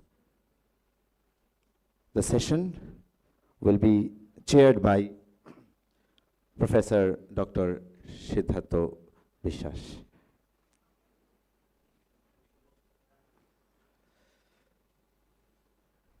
I would like to briefly introduce Professor Doran.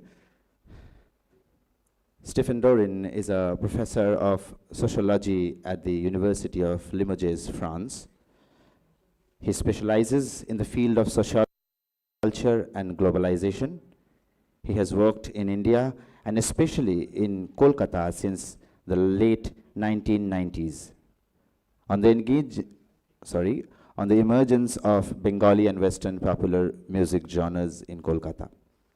He holds a PhD from the EHESS and was a junior scholar at the University of Chicago. He published several papers on Bengali pop and rock music and on the history of the diffusion of jazz in South Asia, as well as on the Velvet Underground and Andy Warhol, or on cultural participation in France and the US. He also works for the French Ministry of Culture as a scientific advisor. Sir? Yep. Thank you for the introduction. So I may proceed. So this talk, and firstly, I would like to thank you, who are in the Sister Nivedita University, and I'm very glad to be here with you today, far from Kolkata, but here in Limoges. And in the presentation which has been made of me in my journey in academia and in India, it's true that it's been a long time. I've been studying now Kolkata's music scene since 1997, to be precise. And I had the opportunity to interview a lot of musicians of that time, which was a turning point, the late 1990s, for this musical scene, which I did not really know at that time. But I would like today to draw a picture, an historical and sociological picture of Kolkata's music scene since the late 1960s till today, and trying to find some turning points as the 1990s, obviously, but also to draw some theoretical insights based on post-colonial studies and popular music studies, as well as sociological insights I could draw about this link between musical evolution and cultural change, obviously in India, and more broadly about the role of cultural politics and cultural change. So what I would like to say as an introduction is Kolkata's popular music scene serves as a microcosm for post-colonial cultural evolution, reflecting the city's complex historical and social dynamics. And the journey I will draw today begins with the lingering colonial influences on Park Street, where Anglo-Indian and Goan communities acted as conduits for jazz music, as I showed for in a jazz paper some years ago about jazz and race relations in Kolkata's music scene. And it bridged the gap between Western and Indian musical traditions in a very new way. And through the 1960s, the emergence of counterculture and politically charged culture, cinema, music, theater, signal a shift in artistic expression and social consciousness. And this shift has many effects in today's cultural landscape in Calcutta and in India. As I said, the 1990s marked a pivotal moment with the Chibonmukhi movement, obviously, spearheaded by Kabir Shuman, what I know at that time as Shuman Chatterjee. And this turn towards more authentic, locally rooted music will be explored in some of my fieldwork notes and interviews. And for the little story, Shuman got in touch with me in the last months to get a hand of the transcript of the interviews I made with him in the late 1990s, because they will be published by Frontier magazine as a collection of his English writings through the years. So obviously, my fieldwork as a social scientist in Kolkata about music, popular music, has now become in some way historical documents about the evolution of culture and politics. And I think that this is really a good reflection on what I understood at that time of the relations between music and politics in Calcutta. And especially in this Chibonmukhi movement, and especially at the first Kabir Shuman's concerts I've attended, that's when I had this realization that something was happening, and it also changed, obviously, completely the way I saw music and politics in a more general way. So I will make some points about this, but also about the subsequent decades until today, which saw the rise of the Bangla bands movement in the 2000s, and with a tension I characterized between social activism and the forces of consumerist globalization, obviously. But throughout this evolution, I would say that Kolkata's music scene embodies a post-colonial double consciousness, blending global musical forms with vernacular voices. And this unique fusion has resulted in a repertoire that spans from social critique and protest to the commodification of music through industrial channels and digital platforms, which play a major role, as everybody knows today. So my analysis draws upon recent scholarship in Western popular music, but also in Indian modernity, in Bengali popular music, and scene studies, as a bunch of very interesting papers have been published in very recent years about the evolution of Bengali popular music since the last decades, which I find very, very interesting and very stimulating for my own reflection. So maybe I will say, to be more precise in this very long introduction, but the paper and the talk I'm trying to make today argues that the tension between cultural critique and market incorporation constitutes not a historical aberration, but rather the defining the condition of post-colonial cultural production in the era of neoliberal globalization.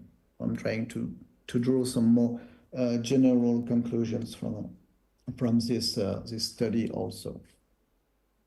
So maybe I can go back to the summer of 1999 when I found myself in the darkened Kalamandi Auditorium in South Calcutta watching Kobe Schumann deliver a performance that would fundamentally reshape my understanding of post-colonial musical modernity.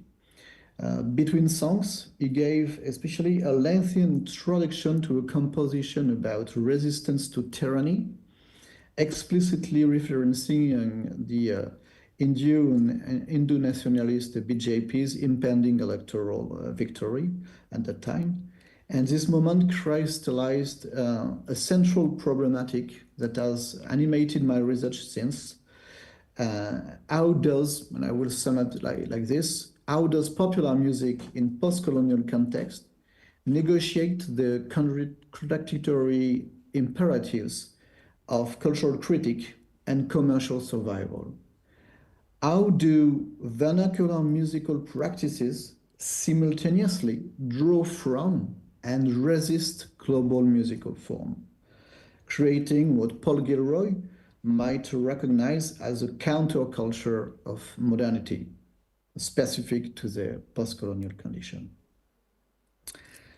So I will treat, in fact, the city's musical field as an active laboratory where post-colonial modernity is performed, contested, and reimagined through the decades. And the sounds emerging from Park Street's colonial era clubs and the Jibon Moki movement of the 90s, the Bangla Band movement of the 2000s, the internet music movement that also developed after the internet revolution, constitute what I conceptualize as post-colonial soundscapes. I mean acoustic territories where colonial afterlives, global currents, and vernacular politics create complex auditory ecologies. I will also, if I have some time, draw on the geography, but the moral geography of music in the city, drawing on the American sociologist Robert Parks' works, but also on Michel Foucault's notion of heterotopias, which I used to develop in my PhD, and that I will also use today if I have some time to develop on this. So what we could say in a very contemporary way of seeing this thing is about this the memory of this Bangla popular music story. I mean by this that we cannot perform or explain what this history has been for the last decades without mentioning the effects of digitalization and platformization. This is something that memory studies scholars call the platformization of memory. It means that the effect of the internet is that it brings all these memories, all these writings, but also these sounds, the concert recordings, and the example of Schumann's interview in 1999 is a good example of this. Everybody is looking for this, and some cultural, I would say, brokers or cultural entrepreneurs are bringing all these souvenirs and memories and performances back to life in a way. And they make them active in a very specific way where memory is active through platformization. We access this through these digital platforms, and we have a double access to this. From the memory of the people who lived these experiences, or the writings they left for us, but also with the digital traces that they left also for us, but not especially directed to us, and that we use simultaneously to preserve and commodify musical histories, and especially in Calcutta, these musical histories of protest and resistance. So I won't develop too many theoretical points, but I would say that when globalization studies developed at the same time as the 1990s and 2000s, there was a lot of concepts that were brought to our disposal for academic purpose, like globalization, glocalization, which is really trendy at that time, meaning the local adaptation of global forms, which was a very interesting framework to think that these cultural developments in different places of the same global forms, as we could say jazz, pop, rock, rap music, and the likes.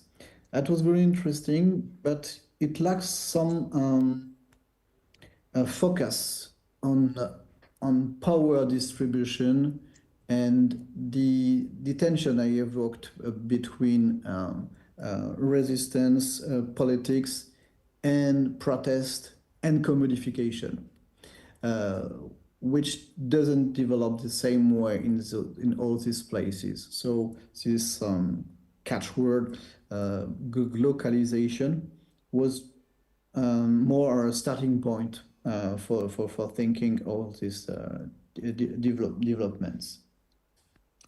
And especially about the idea that vernacular music circulate, and the way this music circulates is very interesting to be described, and especially if you describe it in its details. What I try to do in my work.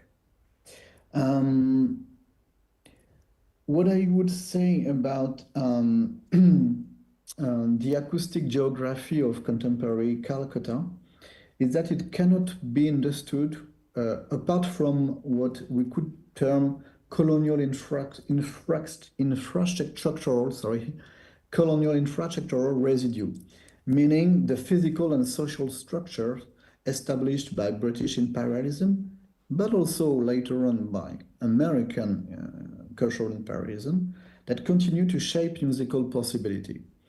And it's at the same time obvious and hidden. Obvious because we all know that these structures are imposed, and not only to India but France as well as many other countries in the world. But these structures played a crucial role in the development of popular music especially in the city of Calcutta. I mentioned the Park Street clubs, the Grand Hotels also, but also the role of the Anglo-Indian community that I described as a cultural broker between this British imperial culture and the local and vernacular musical culture. And it doesn't constitute merely a historical backdrop, but active infrastructures through which global musical forms continue to circulate. And that was the idea I tried to explore with the urban sociology concepts, but also with the philosophy of moral geography. I will try to develop in a moment. So I would say that Schumann's interview was a landmark interview for me, for my understanding of this Calcutta's popular music scene. And the other one was an interview with Anglo-Indian musicians, some of them, because they made me realize how this transition between musical worlds also was incorporated in a special community. At first, in the first stages, obviously, but it also expanded over the years, because even in the 1990s and 2000s, some of the members of this Bangla Bands movement were of Anglo-Indian or sometimes Goan extraction. So I will refer to the paper I published about jazz and race in India. But I would say that this is also a very good starting point to incorporate this notion of power relations and the relation between colonial power and vernacular practice, and which develops some, we could say, a cosmopolitan taste of the time, meaning the ability to navigate both Western harmonic systems and Bengali melodic sensibilities, English lyrics, Bengali lyrics, British imperialism, anti-colonial critique and sensibility, and all this without fully belonging to either of them, meaning it was a back and forth with these two separate poles of the field, we could say. If we understand, as Bourdieu did, this cultural space of popular music as a cultural field. I mentioned Park Street, but also the Grand Hotels, Floristio Room, the Moulin Rouge, and all of these highlights of this nightlife in Calcutta in pre-war Iran, pre-independence, and maybe some years after independence, maybe decades. And this is also a landmark of, could say, sonic modernity or post-colonial modernity that developed in these areas. But what complicates any nostalgic narrative is how these colonial infrastructures became simultaneously spaces of possibility and limitation also, but of possibility, allowing certain forms of musical experimentation that would have not developed without. So the persistence of these spaces into the post-colonial decades after independence suggests how colonial modernity continues to structure not only economic relations, but also aesthetic possibilities, what we might call the colonial unconscious of post-colonial musical production. So I will unapologetically quote myself in 2012 paper. I wrote, Park Street's clubs and hotels formed cosmopolitan hubs where Anglo-Indian and Goan musicians circulated jazz, swing, and blues, seeding a durable cosmopolitan ear that later informed the local rock pop scene. So this cosmopolitan ears, cosmopolitan taste began to develop at the time. So this infrastructure created what I come to conceptualize as a shared sonic territory where different musical traditions could encounter each other while maintaining their distinctness. And as Gautam Chatterjee, that I interviewed also in 1999, some months before his death, so the founder of Inaugural, he explained to me in very straightforward way how he labeled his own music Baul jazz, and in a paper it's labeled as progressive rock, which is also a very good way of labeling it. But Baul jazz embodies for me this tentative to incorporate very Bengali folk tradition and spiritual engagement and also social role in the community with this global idiom of jazz music. And that is what I understand as cosmopolitan era, maybe before we used the term. So if I jump to the late 1960s and early 1970s with the beginning of this counterculture rock culture in Calcutta from a musical point of view, we cannot separate this from the development of what Partha Chatterjee, the political scientist, has termed the political moment of post-colonial democracy that coincided with the arrival of rock music in Calcutta during the 1960s. And at that time, the promises of decolonization collided with the realities of economic development and political repression, obviously, developed on this. But what we can emphasize is the fact that rather than reproducing American counterculture's individualistic rebellion, that was the acme at the time with the Berkeley movement and the flower power and so on and so forth. Kolkata's rock music scene became imbricated with student politics and Marxist-Leninist organizational forms, as Gautam Chatterjee's political and social trajectory embodies in a very obvious way. So we can so emphasize this important role of rebellious and political engagement and Naxalite and post-Naxalite movement. But it's not the old story, because if we emphasize only this political aspect, we do not recognize what was aimed towards entertainment, youth culture, and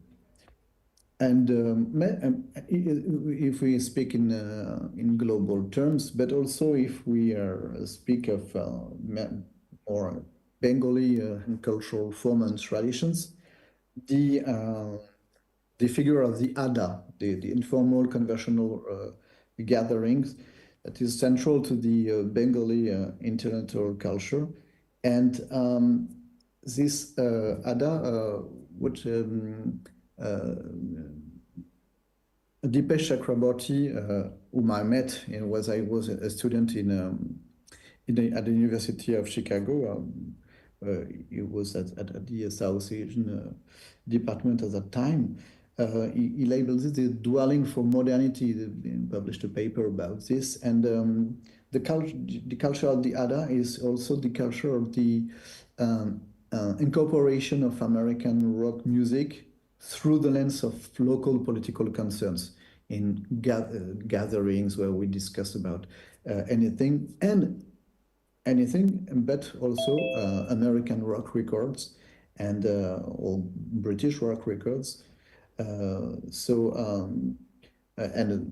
in this influences, obviously folk music and Dylan, Blowing in the Wind, but some other bands and influences. That are not simply covered by local musicians. There were also resources for thinking through questions of political obligation, ethical responsibility in a post-colonial society. And that's where I think the Jibonmukhi movement started in a way. It paved the way for this. And long before 1991, when Shomans published Tomakechai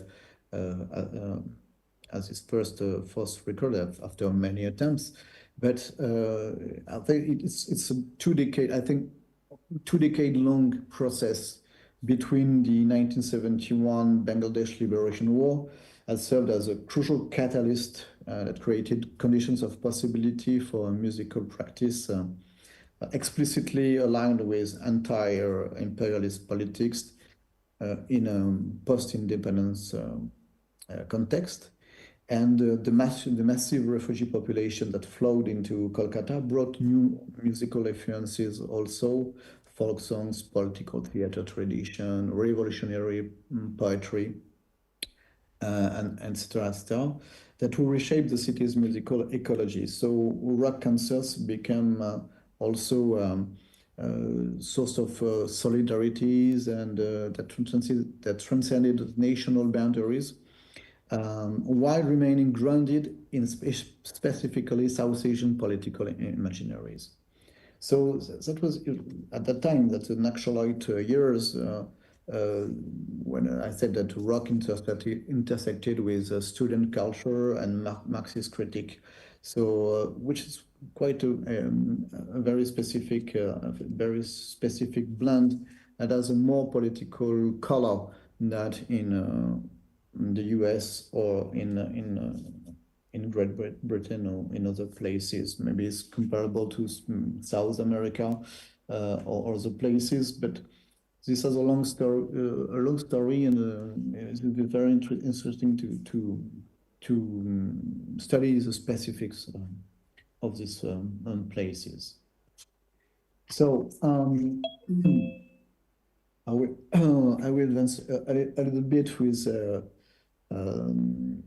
the link between also other cultural forms like political cinema, Renaissance, Calcutta 71, obviously, and the use of rock music that is really, really important.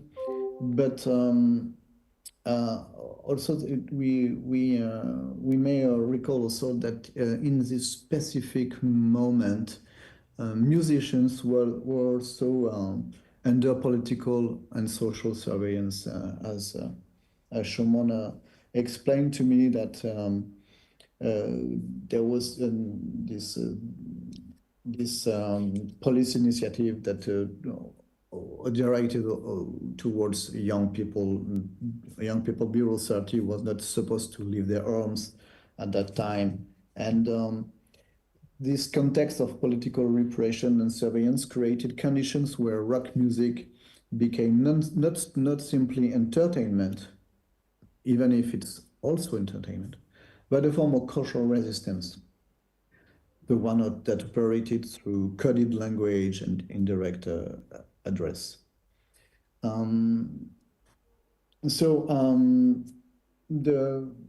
The importance of Inaugural in the 1970s with the influence of Kotem Chettopadhyay is well known and has also been studied extensively by other scholars than me.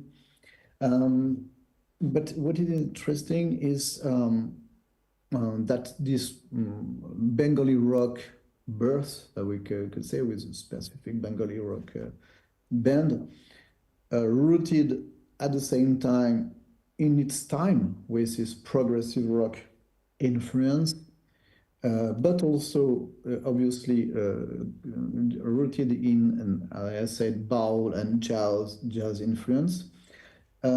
What is interesting to me is that it created a new musical syntax that was at the same time globally legible and locally rooted. And this synthesis is particularly difficult to make.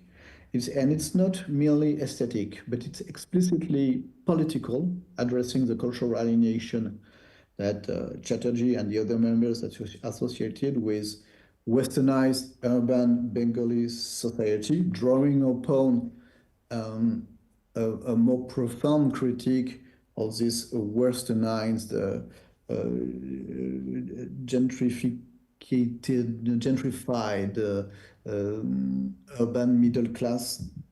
They were a critic of, or ironic sometimes.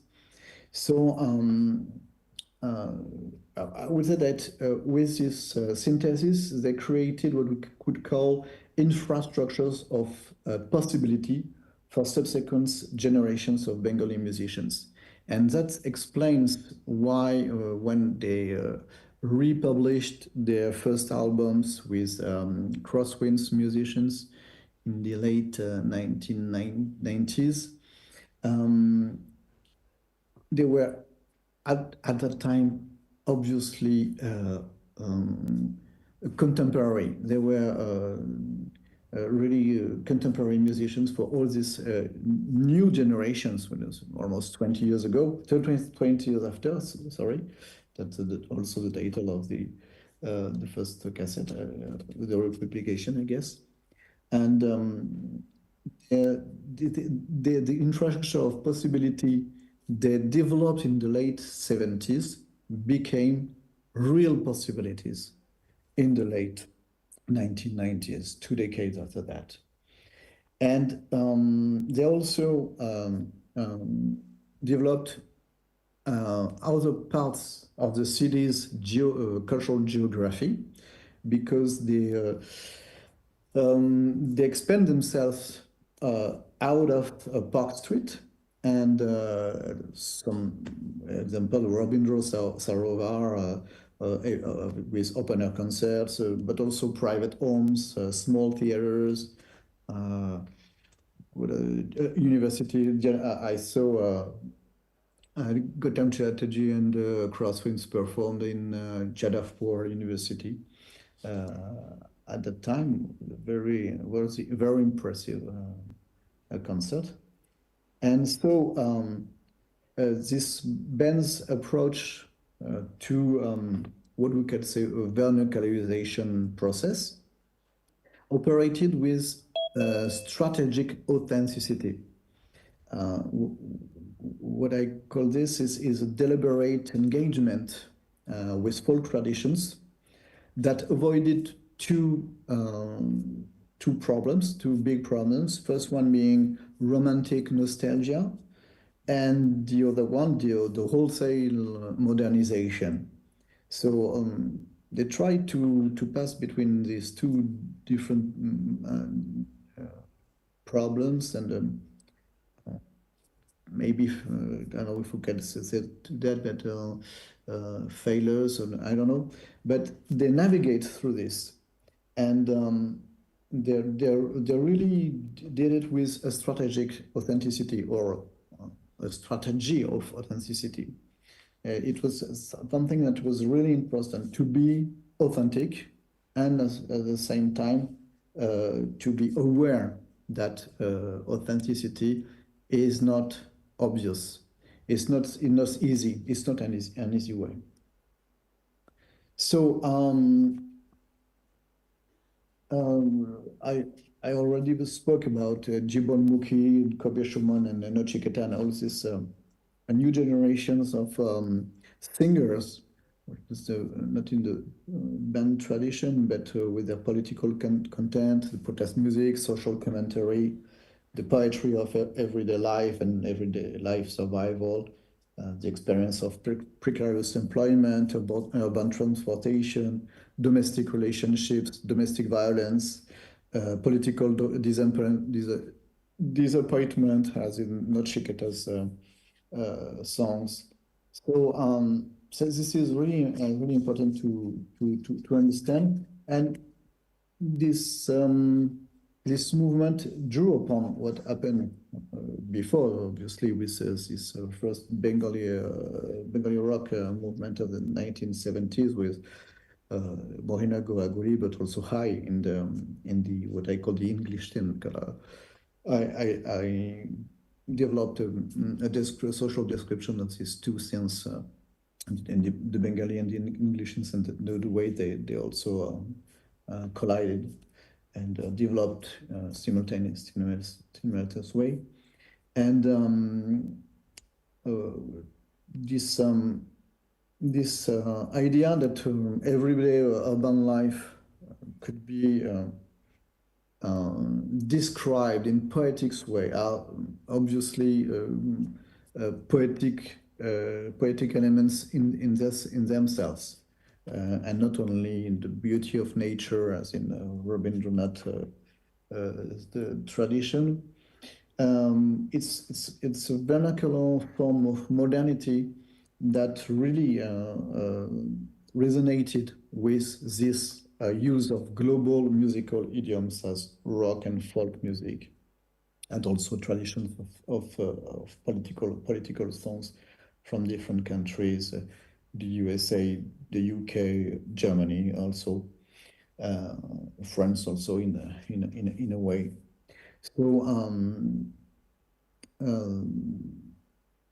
so as I said, the introduction during his performance to his song Bidrai, with his lengthy political exegesis that connected personal artistic practice to oppositions to Hindu nationalist governance, created aesthetic politics, you can say that, where musical performance becomes simultaneously art and political intervention, really at the same time. So I will jump now to our millennium with the Bangla Band moment, and this transition from protest to market, and from also analogic to digital in a way. So even if it didn't begin with with internet, it was obviously had in a very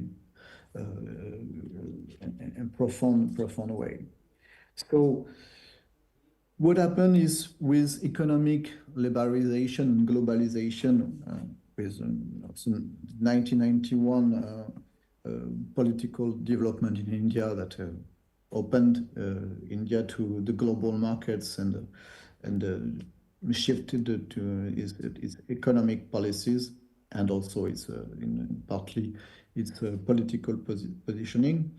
The impact of music is that there was this temptation of being on this pace of global commodification of culture that happened at that time, but also to remain artistically pure, in a sense, the way Bourdieu posed pure and impure forms of productions when they are close to the market or far from the market, the restricted field and the commercial field. But it's a complex negotiation for artists, and not only in India, obviously, between sustaining political critique and achieving economic viability. And economic viability is also necessary to be able to continue to develop a political critique. So the emergence of formalized festival circuits, particularly the Doverline Music First Conference and the Bengali Folk Festival, created new institutional infrastructure for musical circulation that both challenged and reinforced these existing power relations. And that's also explained why this field developed in two ways, with the English-speaking bands and the Bengali-speaking bands, we could say, with sometimes the same circuits, but more often different ones. And the English-speaking forms of bands, because the same musicians can be in different bands at that time, took the traditional ways of expressing music through this park street culture, club culture, and these memories of the colonial infrastructure I exposed earlier. So the role now of digital recording technologies and the expansions of Kolkata's media industries also created new possibilities for musical production, even if at the same time they intensified market pressures And these market pressures lead everywhere in the world to a form of uniformization, as well in the musical forms and the lyrics, the thematics, the role the media play in the artistic trajectories. And so the Bangla Band movement, on the difference of baul jazz, of progressive rock of the 70s, or the Jibon Muki Gan revolution of the 1990s, this Bangla Band movement functioned more as a marketing strategy than a simply descriptive category, because they are very different scenes in this. And it was really the idea at that time, 20 years ago, so was creating consumer identities. And at the same time, it is obviously constrained musical experimentation. So the one of the good effect of this digitalization is the unprecedented expansion of Bengali popular music's reach. And it took the global flight, traveling abroad, being exposed in Europe and in the US. So this global flight of Bengali popular music is also the potential loss of political edge, and is a social role also in the city and the politics more globally. So this is something that we find in alternative music in many different places. In the 1990s, it was the problem that Kurt Cobain and Nirvana faced, because they came from a very punk rock and socially involved scene in Seattle, USA, and with global commercial success, they lost their edge, and which was really a contradiction that they could not survive, especially obviously for Kurt Cobain, who committed suicide in I think 1994. So I think this is an important example of Nirvana to make the point that these controversies are not specific to Kolkata, even if in Kolkata ethnographic evidence suggests that it's really a more complex picture that we have to develop. And in a way, Crosswinds, who played with Gautam Chatterjee, fusioned traditional and contemporary forms of music, with the importance of folk traditions of Bengal. In their Bhumi's incarnation, they incorporate also environmental themes that became bigger since the late 2000s. And this is what I could call that critical commercialism. They say we are going to be commercial because we want to survive and we want to develop as musicians and develop what we find interesting. And at the same time, we will still incorporate critical elements. And this is an attempt to sustain oppositional content within market-driven production. And for the last 2 decades, as I said in my introduction, what is interesting is this platformization of music through digitalization made activism maybe easier in a way, and develop a new phase of post-colonial modernity. And digital platforms preserve and commodify histories, and especially musical histories of protest and resistance, through YouTube algorithm, Spotify recommendation systems, etc., Instagram Reels. They transcend national boundaries while subjecting musical practice to incentivize market logic. And that's where also we see the musicians becoming musical entrepreneurs and entrepreneurs of themselves also. It has always been the case, as historians of music have shown us, even in the 18th century. European composers were also entrepreneurs of themselves, but now it's literally embodied in the way they will disseminate their music. They have to think about it and not rely on music companies as in the 20th century. So there are ongoing music negotiations between activist commitments, platform economics, marketing strategies, and optimizing algorithm ability. So it is a hashtag activism, as we can say, and these possibilities offered by streaming, social media platforms intensifies at the same time commodification and memory, and the memory of resistance. So this is really a contradictory dynamics, but also a very powerful one that that can use also protest and elements of protest that were really foundational in this movement, but applied to new ways of criticizing what happens, for instance, in the gender relations, for instance, political populism, nationalism, religious tensions.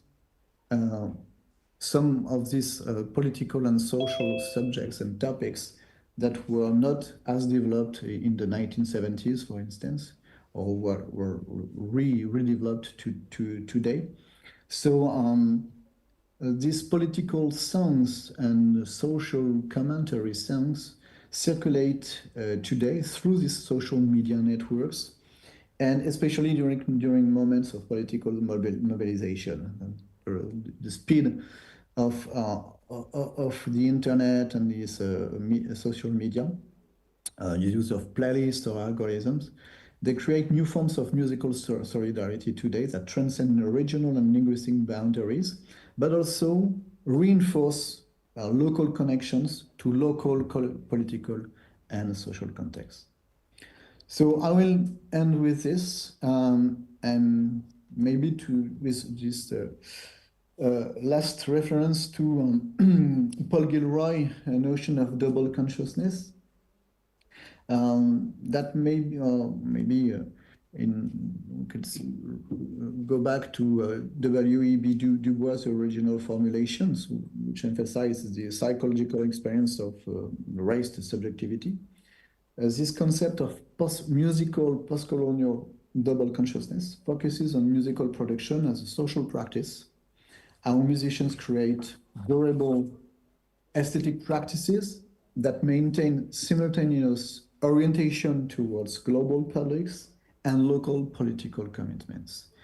And that may be sad. At some point, globalization was seen as something that will crush political and social involvement and engagement. But what we see is that this post-colonial double consciousness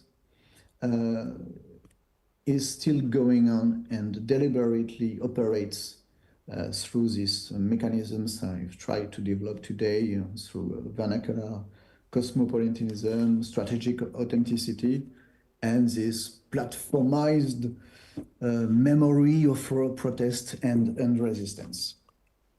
So sorry for the sketchy information or reflection I gave today, but I wanted to share it with you, and I hope we can discuss about this. Thank you.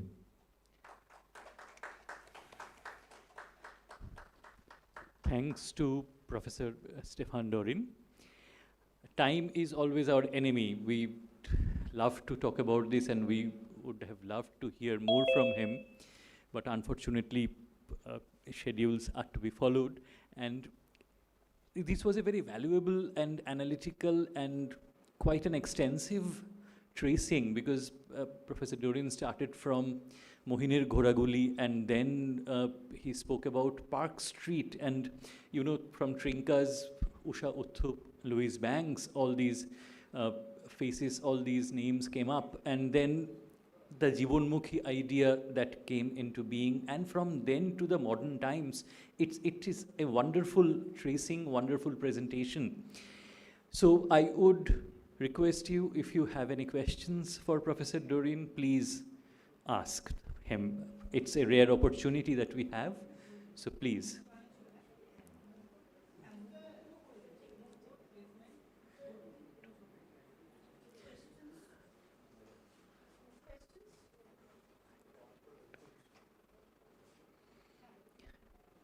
So, Questions, yes. anyone? Okay, so just I'll Yes, add one, please. maybe. So, Professor Doreen, this is Monikinkini Basu. I teach in this department, and I have one wee bit of observation. I am absolutely not an expert in the field. This might sound a little snobbish from my perspective. My question was, when you were talking about the tracing of music and how it has developed over time, why do you think this has been a lastingly impactful part of the Bengal cultural gharana, if we say it like that, if I can use that term? So do you think that has become an integral part of what Bengal is today? And do you think that has also shaped the modern audience or trained the modern audience to accept band or music that is alternative to the popular structuring of classicals, also to say the lineage of classicals? Do you think alternative music has been developed as a form of an important impetus in the minds of Bengali audience because of the influence of how it started way back, the time tracing? I would just ask this. That's a very interesting question about the impact of this evolution of Bengali popular music. I would say that we must be cautious about this because at the same time it has obviously an impetus and a very profound impact. I mean, alternative music. Because they develop new forms of musical expression, band expression, political expression through songs on a stage that reach way beyond classical forms, the lead of music, the way Rabindranath Sangeet, for instance, was performed. And it was a real revolution. I remember that Schumann has also introduced the utilization of guitar playing in Rabindranath Sangeet. So this is really a very profound impact on global popular music culture. But at the same time, for modern audiences, I think that these alternative forms of Bengali popular music, because they are still alternative, they were big at their times, but today, I don't know if they are still as big. They may be as big for intellectuals, students, professors, this kind of intellectual categories of the population that are interested in reading, listening to music, art in general. Why? Because in India, as many countries in the world, the influence of the global markets are huge. And what global markets in music are doing is developing a global market culture where the same artists are consumed everywhere, from Taylor Swift to Drake, you name it. And maybe these forces of global markets have also become bigger through platformization. Platformization, the good part of it, it keeps these alternative forms alive.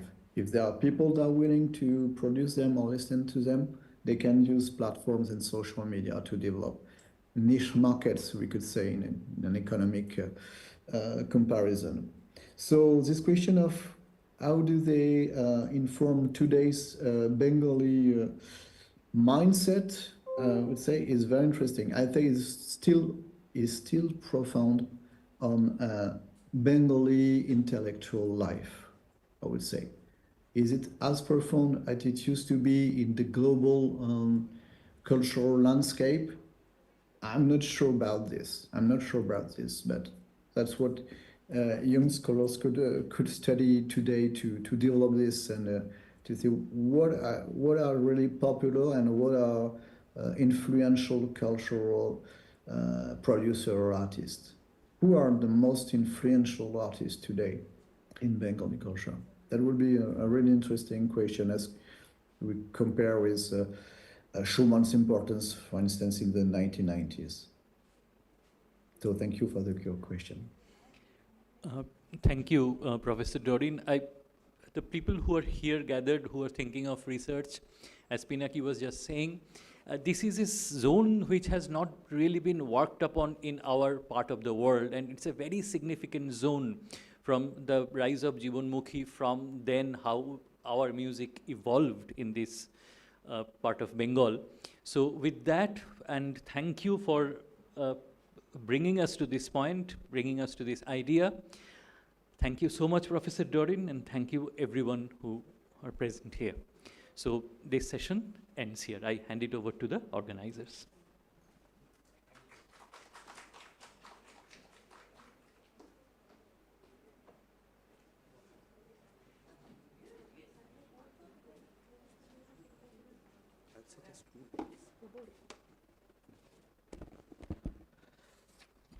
As Professor Dorin was saying about Mohinir Ghodaguli, there's a song of Mohin, Koto ki korar ache baki, which loosely translates into so much is left to be done, yet time keeps slipping away. Yes, time is slipping away, and we are going to move on to our academic sessions now.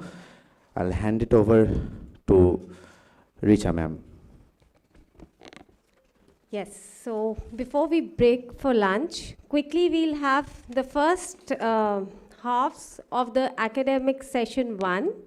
So I'll just quickly, I think you all are well aware of the venue and your slots, but to be at a safer side, I'll just quickly read out the venues, the session names, as well as the name of the paper presenters in the respective venues, right?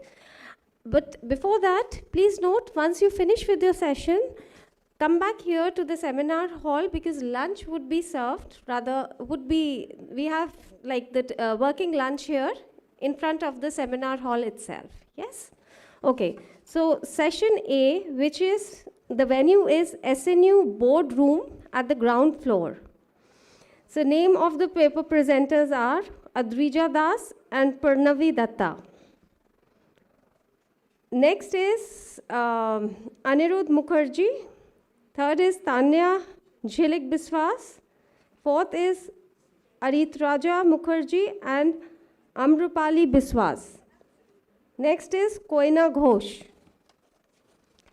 For session 1B, it will be held at VC Sir's conference room, again at the ground floor. And the paper presenters are Ribanta Gupta and Aditya Banerjee.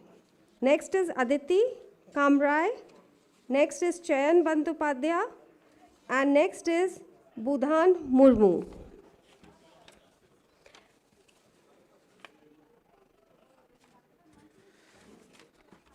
Academic session 1C, the venue is Placement Cell Boardroom, which is in the second floor.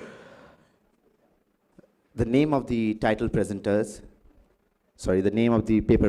are Shreya Chaudhary, Riya Bera, Rubaiya Nasreen, Afrin Ahmed, Bipasha Mondol, and Shomosri Dotto. For academic session 1D, which will be held at the Moot Court in 3rd floor. The name of the paper presenters are Rituparna Sarkar, Shilpi Bhaumik, Shomo Sharathi, Priyanka Das, and Ahona Chakraborty. Yeah. If you are just a participant, you can attend any of the sessions that are being held, and then you can come back here again. And there are volunteers outside the seminar hall. If you need any guidance with the venue, they'll guide you accordingly. Thank you so much. We'll see you at 2 now. Just keep a note that we are going to have another plenary lecture, which will be held after the lunch. So enjoy the academic session and the lunch, and then come back to the seminar hall once again. Thank you.